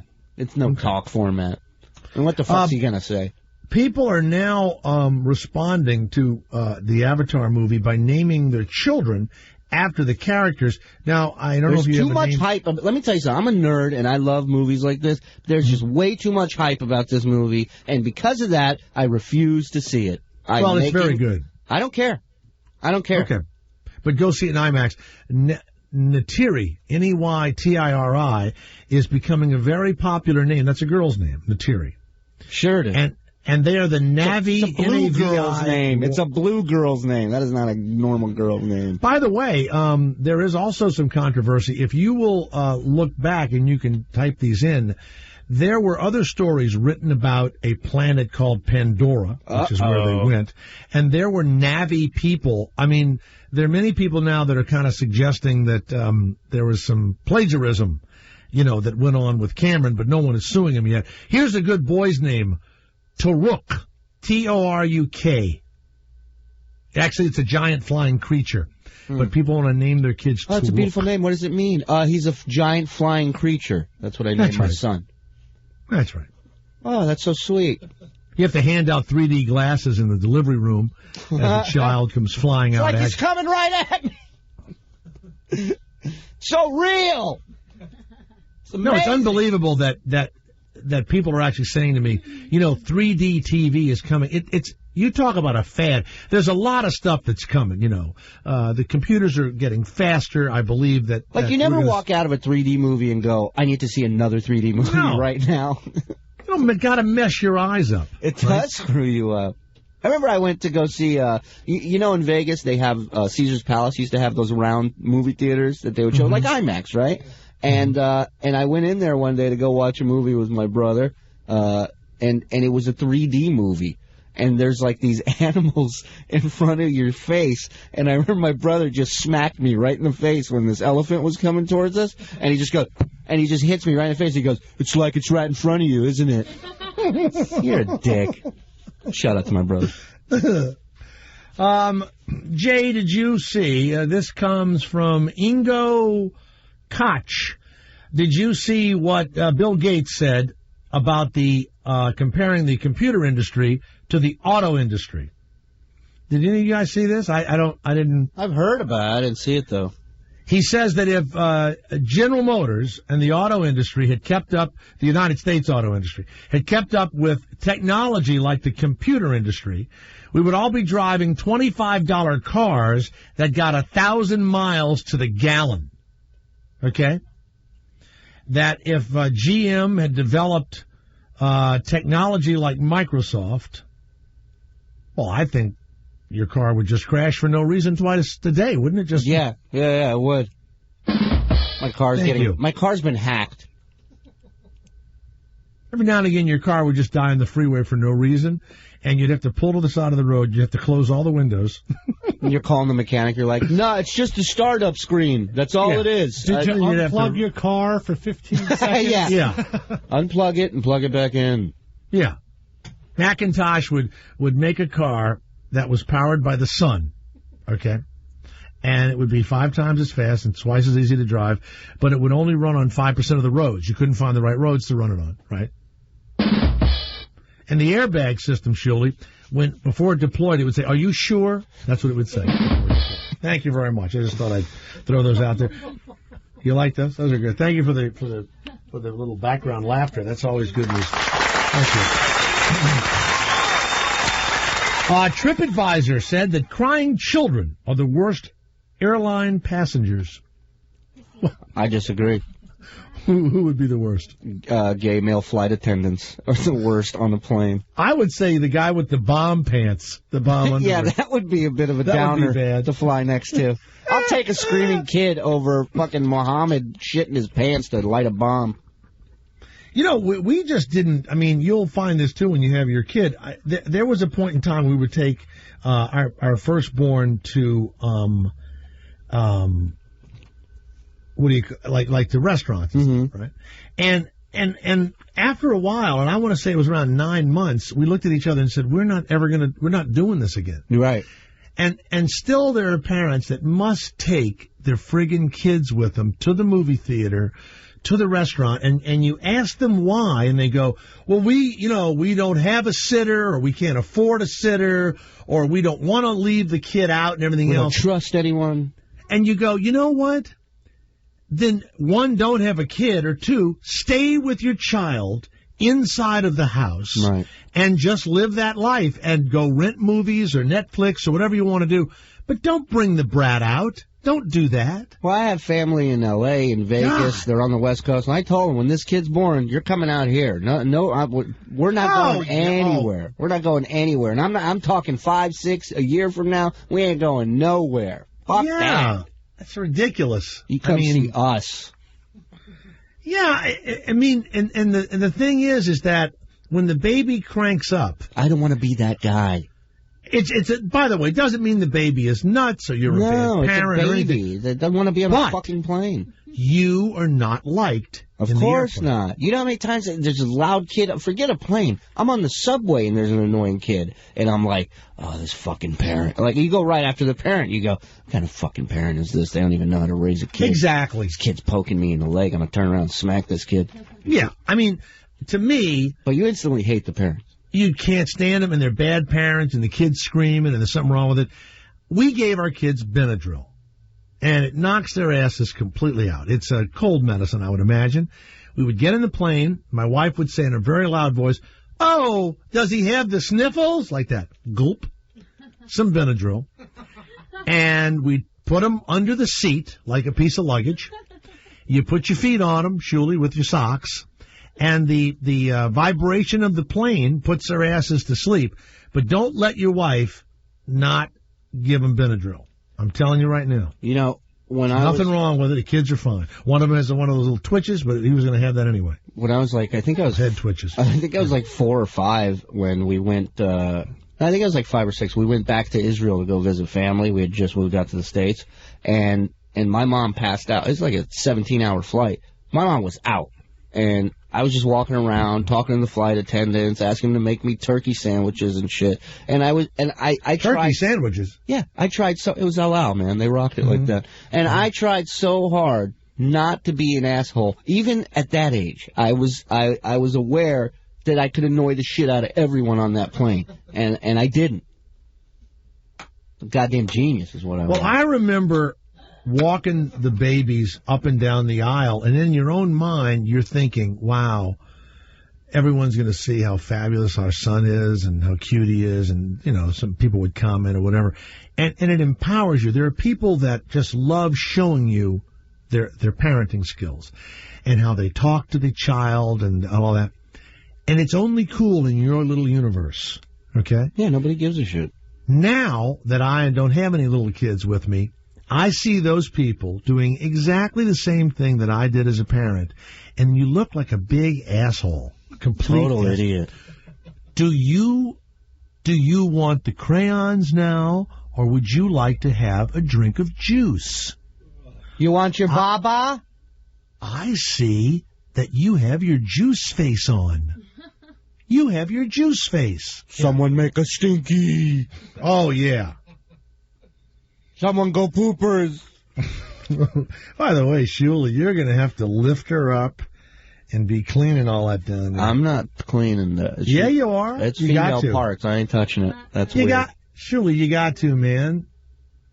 You got to. I'm tapping out, Jay. This is what you're hearing. I'm tapping out. No, you got to. I didn't sign up for this. You got to lift them. You got to lift. It's like playing golf in the winter. Lift and clean. When I lift her by both legs, does the Circle of Life song come on? Like I don't know what happens. Yeah, right. The Circle of Life. You know.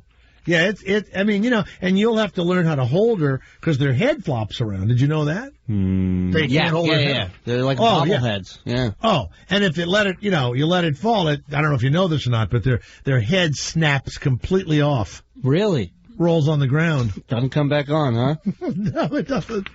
Absolutely, totally gone. You know, that's it. By the way, if you guys are I've changed my child! I've changed her! I touched her for JJ! I did it! There's shit on me. This is gross. I don't want to do this anymore. You got to teach them how to say the real words. You got to teach them how to say vagina and all that. They don't do my boo-boo and my BB and all that. Did you have an accident with your cooter? That's not going to work for good? No. Cooter? All right. Police in California say that one of these repossession guys repossessed a San Jose woman's Honda Accord but her 2-year-old son was in the back seat. We don't care. She owes so much money, we're taking the kid, too. Cyrus Lopez, 2 years old, was sleeping in the back seat of the car on Tuesday night when the car was taken away because the boy's mother, Isabella Luvano, was behind on her payments. I think that means behind on your payments in Spanish, by the way. She was waiting for her other daughter and just left her baby in the car for a moment. The next thing you know, Alberto Luna, owner of Alberto's Auto Sales in the lovely San Jose area, jumped into the car. Now, he was following the woman to get the car back, okay? The officers found the toddler a half hour later. I guess as Mr. Luna was having the car detailed, they kind of noticed it. Now, here's the weird thing. She's going to own that dealership. Mm-hmm. She's going to repossess that guy's life. Oh, she's got his ass. Yeah. You know. What How an about idiot. the baby's name is Cyrus? Uh-oh. It's Cyrus serious, Lopez. Serious, yeah? What's that? It's serious. No. The baby's name is Cyrus. You know, I have people that say that to me all the time. All the time. My accountant says, so now when Cyrus pay, I go, no, it's serious. Do you always think, boy, this person's stupid? Because No, I but do. No, but it's like, it's spelled serious, but they refuse. It's like people that won't call me by J. You know, my real name is John. So they'll get my, driver's license or whatever, and they'll go, are you a guy on TV? I'll go, yeah. And they go, now, John. I'll go, my name is Jay, and they will not call me Jay. Mm-hmm. They refuse to do it. I don't like calling you Jay. They don't like the word serious for some, Hey, I'm a big fan, man. I listen to you all the time on Cyrus. What? On Cyrus? I have people telling me that. Miller, Not the big fan part, I sent you guys some new Miller Lite spots that are going to run in the Super Bowl. Did you see them? The new Miller Lite spots? Yeah, the ones that are running the Super Bowl. I thought it was Bud Light. Was that the one with the guys in What's the the one, if you love me more than Buster? Is that the one? Was that Bud Light? What is it? You know the guy sitting there and the girl says to him, who do you love more, me or the dog? And we're hanging off a cliff. With and the bulldog. Yeah, what beer is that? I think that's Miller Lite. Now, do you hear what we're all saying? We don't know what beer it is. I like that this is the only show that has a brainstorming session live on the air. No, you want to hear something? No, I did this on purpose. These so-called funny commercials, the humor in them does not make the brand stick into your head. Right. The only thing that makes the brand stick in your head is the frequency. Well, remember the Three Frogs for Budweiser? That stuck in your head. Yeah. You knew that was Budweiser. Tastes great, less filling. The Clydesdale. Tastes great. But you know what? It's frequency. The Bull, Schlitz Malt Liquor Bull. No, that didn't. Oh, come on. No. Anytime I see a rodeo, I think of Schlitz. Every time I see a bull. Where was Sharpton back then, okay? Here was malt. You mean a big black bull came running out? A big black bull used to break into black nightclubs in every commercial, and the black people would go running out screaming. I love when he broke in and his big red thing was sticking out. Remember that one? Did you guys balls flapping see around the KFC Australian commercial? Oh my, Jay, did you see this? No, what is it? Oh my God! It's a white guy at like a rugby match. Yeah. And he's surrounded by black people, and they're like getting mad at him. Right? Or they're getting mad at the game. Yeah. And he pulls out a bucket of KFC. Well, he says, "How do you calm an angry mob?" And he holds up a bucket of fried chicken, and all the black people start grabbing chicken at it, and they all. Is it a commercial or is it just a YouTube? No, it's a commercial for KFC out there, and all the black people have huge smiles on their face after they get their chicken. It is somebody wrong. served yesterday, I forget where it was, you can type it in, somebody served chicken and collard greens at a dinner for Martin Luther King's birthday on Monday or whatever. Well, I do want to say and this. Everybody got upset. I got to tell you something. Why? When I go to a dinner for the Knights of Columbus or the Italian, whatever it is, they serve Italian food. How dare they? They serve a great pasta, some red sauce, some sausages or whatever. When you go to a Jewish outing, right, Shulik? Sure. you're going to get, whatever the hell the Jews eat. You're going to get that. Right. When you go to a Turkish whatever, you're going to get, the bread and the Turkish food. Real shitty food. There's always going to be a hair in it from a Turkish cook's mustache and everything.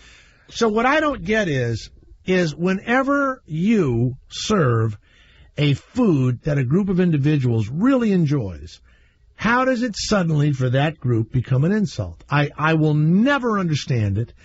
And I'm going to tell you, I've been living in the South my entire life, and red beans and rice and collard greens and fried chicken and fresh biscuits and everything else, it's part of our lifestyle. On Martin Luther King's birthday, and by the way, he was a great man. He did incredible things for his race and for the entire country. And that's the truth. And it's a horrible thing that he was assassinated. But why not serve the food that a group of individuals loves to eat? And it caused, I'll have to find the story, it caused a big problem. It was absolute. If that's what the case, food would insult you as a Jew? What food would insult you as a Jew? Any food? Kike potatoes.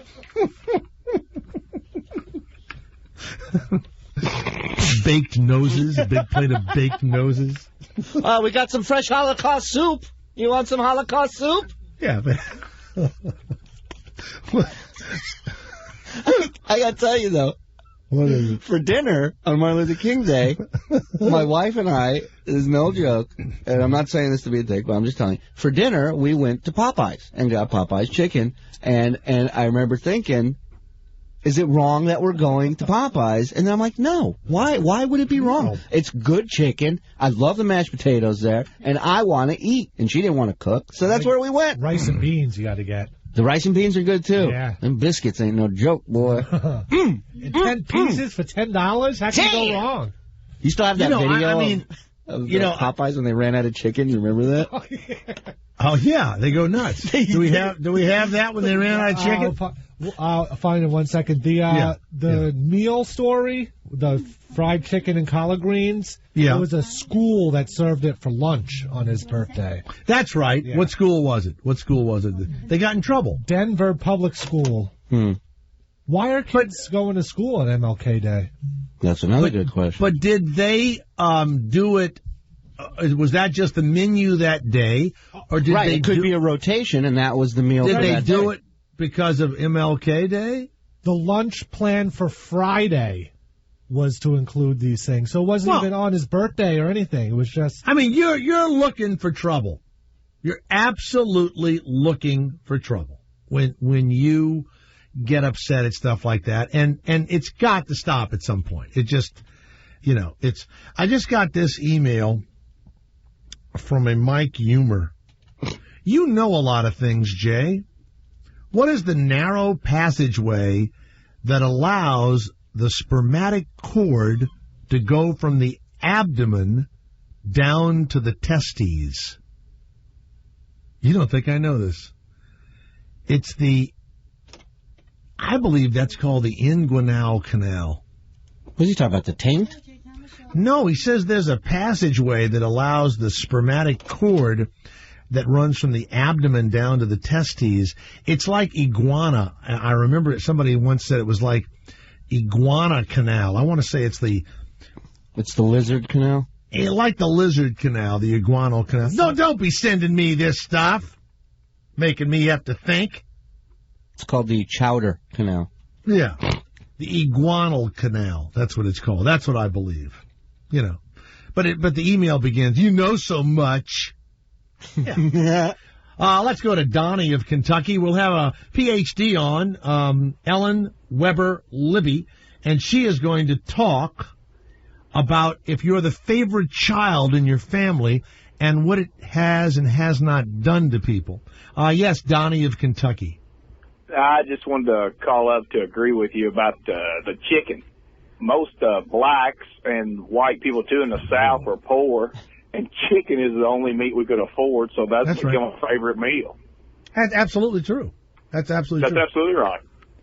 But, I mean, it is true, though, that and that's a stretch, I think, the Denver, Colorado thing. I just saw it in passing. I might have even seen it on CNN or one of the news channels. It was the oddest thing, and somebody got in trouble, by the way. And do you know? I believe, Garrett, did they send out an apology?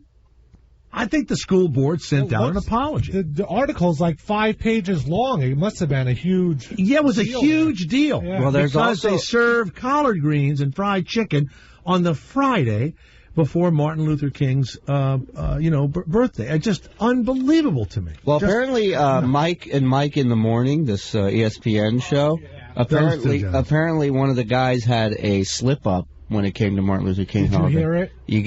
You should hear this. Let's run. Thank you, Donnie of Kentucky. Let's run Mike and Mike, and let's run with the out of the Popeyes clip. And I just wanted to say real quick, there was a supermarket. I think it might have been in Virginia. This was like 3-4 years ago.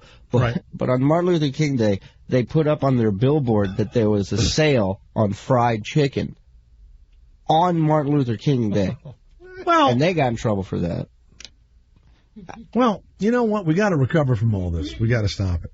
It just got to stop. There's not going to be any movement, and it's the same deal with the Muslims, with the Kufis. You can't wear all that shit around here. No. Okay? No. You just can't wear it around here. Play the game. You got to stop being touchy, and even the Italian Americans that are mad at the TV show Jersey Shore and The Sopranos. You're wrong. You're totally wrong. And take that from a guy that's half Sicilian. You're wrong. All right. What do we have first, Garrett? I guess the first clip is Mike and Mike in the Morning. It's only 15 seconds long. See if you can figure out what he messed up I on. find these two guys so totally uninteresting. I like them. I don't. God, I just, I agree with Jay. I find them totally They don't hook me in sports-wise. I feel like they're really good at radio, though. They know how to tease every segment. Well, yeah, but you know what? When you're listening to that, but when you're listening to that, I don't think you're listening for good radio. I think you're listening for sports. What are you, like a program director now? I just really like He's the big way time that now. they're back and forth with each other, and you know. All right, you can. You know what? Let's hear good radio. You know what I just said? I just said how open the door to people. Garrett disagrees with me on one thing, and I go, what are you, an idiot? Slam it shut right in his face. Asshole. Why don't you go have some chicken? All right, here we go. Mike and Mike in the Morning on ESPN Radio, talking football with you on this Martin Luther King Jr. holiday. Whoopsie. Oh, boy. Whoopsie cakes. Oh, boy. There was a weatherman in Vegas who did the same thing.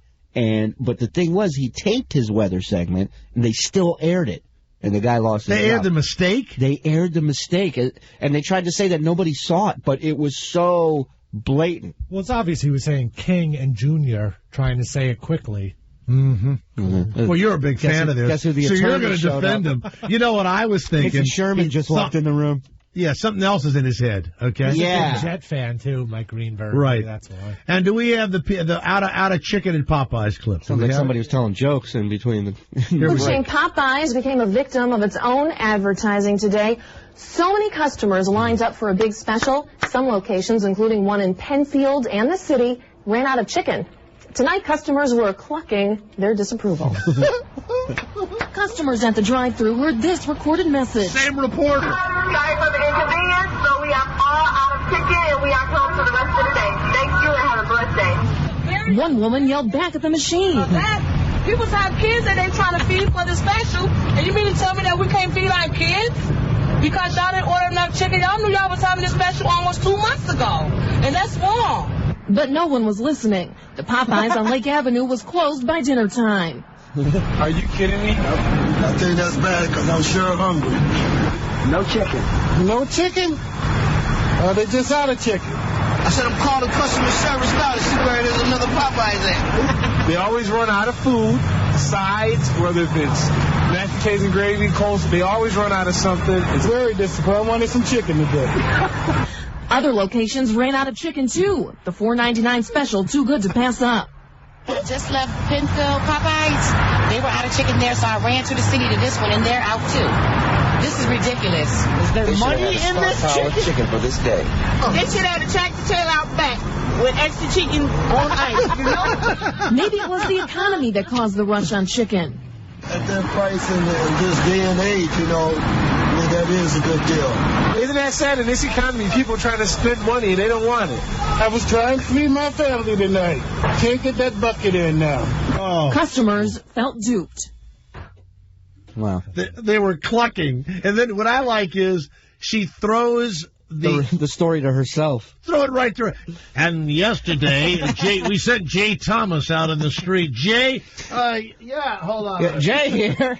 Yes, I'm over here now talking into a can for Channel 39 in Reno. Here's my favorite line of the video was the guy who goes, "No chicken or just out of chicken?" My favorite was, why don't they have a tractor trailer in the back filled with chicken?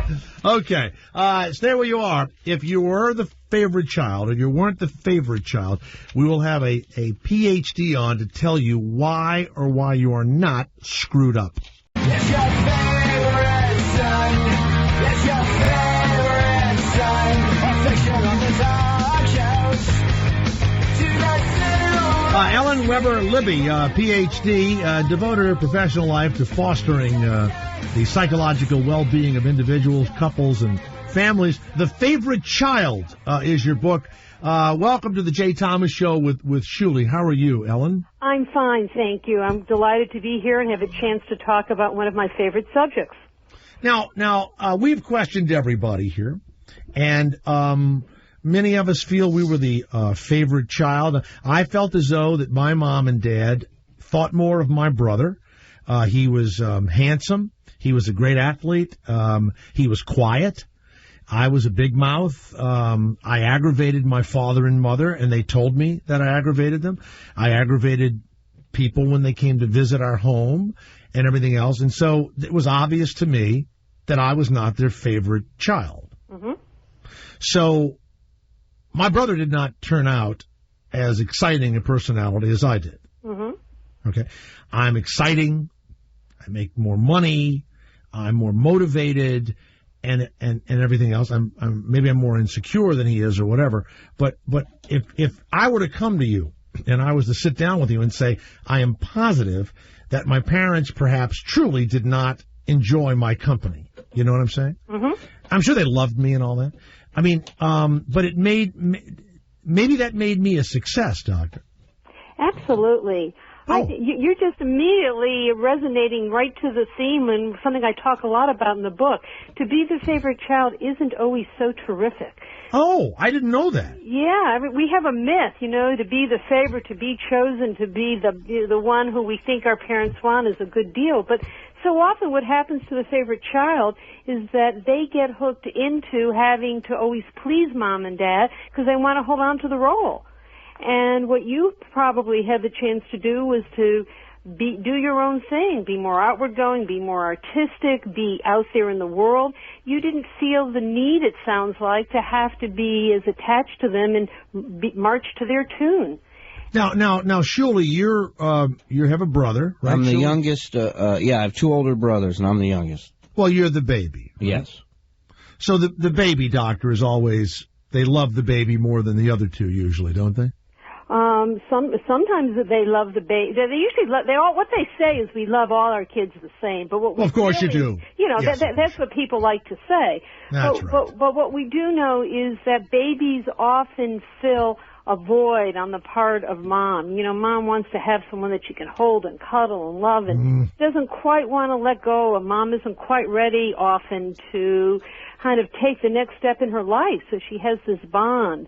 And certainly being the baby is often a motivator for a parent to have a favorite child. I talk a lot about that in my book. It's not always necessarily the oldest or the youngest, but it's often the kid who fills mom's void or dad's void. Oh, my God. Did you fill your mother's void, Shuli? Of course. I fill everyone's void. You fill everyone. Now, he smokes a lot of marijuana. We worry about him. Marijuana fills my void. Do you think that being the baby, he doesn't think anything's going to happen to him and that mama's going to take care of him? Do you think? Because he just does it and he won't stop.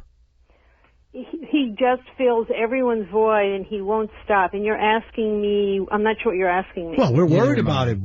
He thinks everything's going to be okay. That's sick, isn't it? Well, Well, he thinks everyone's going to take care of him the way his mama did, right? You're damn right. It's not going to happen around here, my friend. Why are we all talking about me like I'm not here? Good question. Yeah. Is that Now- really... No, I'm not kidding about this. My brother, now that you bring it up, my brother really did expect everyone to take care of him, and they do. They have. Mm-hmm. And he was taken care of they always said that he was sickly or something as a kid, right? Mm-hmm. And so they took care of him a lot. And to this day, what's weird is that people will take my brother on no matter what position he is in life. That was not true of me. That if I'm down alone. Right. So I didn't expect people to take care of me. Well, you see, that's one of the disadvantages of being the favorite child. The favorite child grows up with expectations that are not very realistic. They're not very good tools to get through life.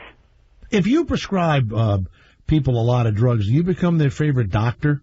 I don't prescribe drugs. So You don't? None at all? No, I don't go. I'm a clinical psychologist, and even in my practice, I occasionally refer to a psychopharmacologist for prescriptions, but I don't think there's any real shortcut to people looking at the truths of their lives and coming to grips with it. Okay, well, we're gonna go away and come back. I'm gonna say some things about children and child rearing that I'm not sure, Dr. Ellen Weber Libby, you're gonna like, but I'm gonna do it anyway when we come back. All right. So prepare yourself.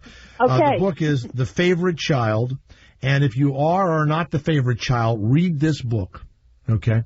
Read this book, get this book, and shove it in your parents' faces if you find things in there that you think can hurt them as much as they hurt you. Is that a good use for your book sometimes, to hurt others? Well, I would rather think that people would grow and feel better after having. Yeah, but not everybody's going to do that. Know, Yeah, but, people will do what they're going to do, right? Yeah, that's right. Doc. Okay. All right, stay where you are. The Jay Thomas Show with Shuley.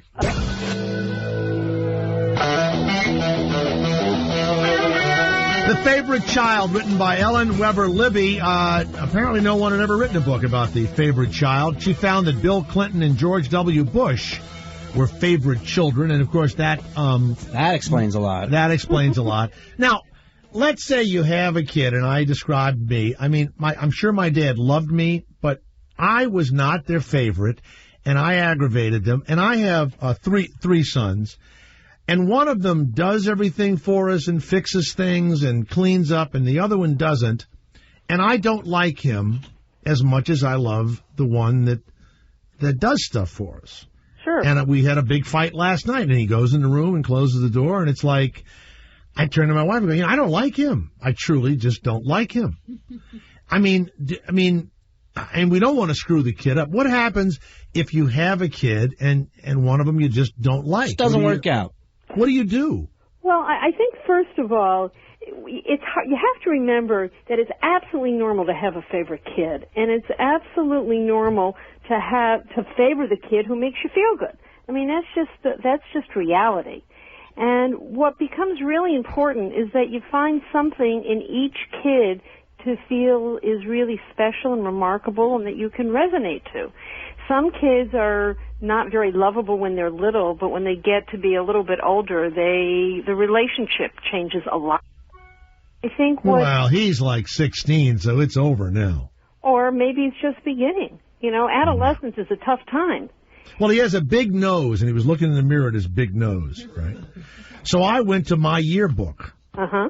And I pull out my yearbook, and I'll be damned if I don't have the same big nose. And I did it. You know this, Shuley. I did it to make him feel good. Sure. Okay? And boy, that must have backfired. So he looks at the picture. He goes, "What's that?" I go, "That's me when I was your age in high school." He goes, "Oh God, I'm going to look like you," like that. But he meant it, you know. Yeah, he sounds like he's pretty angry with you, and I guess I wanted to pop him right in the nose. I wanted to break it. Right. I've never done anything to the little brat. Right. Now, the other one, he would look at the picture, ask me about what my high school was like, and, you know, he would be interested in me. Not this one. That's the good-looking one, right? Oh, yeah, the handsome one. That's right. I mean, is it okay to sit your kids down and tell the ones that you really like the best from the others and have the others work harder to earn your praise? Is that a good family meeting? Well, I think that gets really sticky because then you set one kid up against the other, and that's not such a terrific thing to do. But it certainly is terrific to really be able to talk with your kids about, you're right, when your brother behaves this way, he's easier to be around, and when you behave that way, you're harder to be around. And looking at the difference between the kind of kid that a parent resonates to is something I talk about in the book a lot, because every parent has their own temperament and every kid has their own temperament, and not every temperament of every parent and every kid matches. That's just reality. So in the book I spend a lot of time talking about how important it is to be able to say, this is true. It's true that I resonate better to someone who is not as defiant. And let me tell you what I've done. I told the one that I don't like that he may be going to the local public college, okay? Mm-hmm. Whereas I'm sending the other one to a private university. Mm-hmm. Because I like him better. And if things change a bit around here, perhaps a public university would be in your future also. Doctor, we only have a few moments. Is that a bad thing, Doctor, that I'm doing?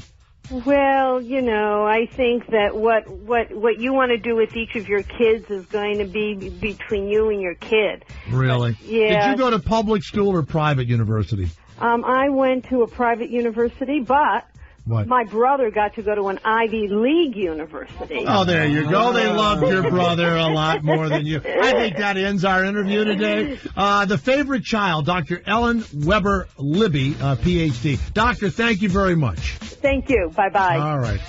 We have solved nothing again, Shuli. The show is over. We've done nothing. It's been fun. JukeOnWild.com.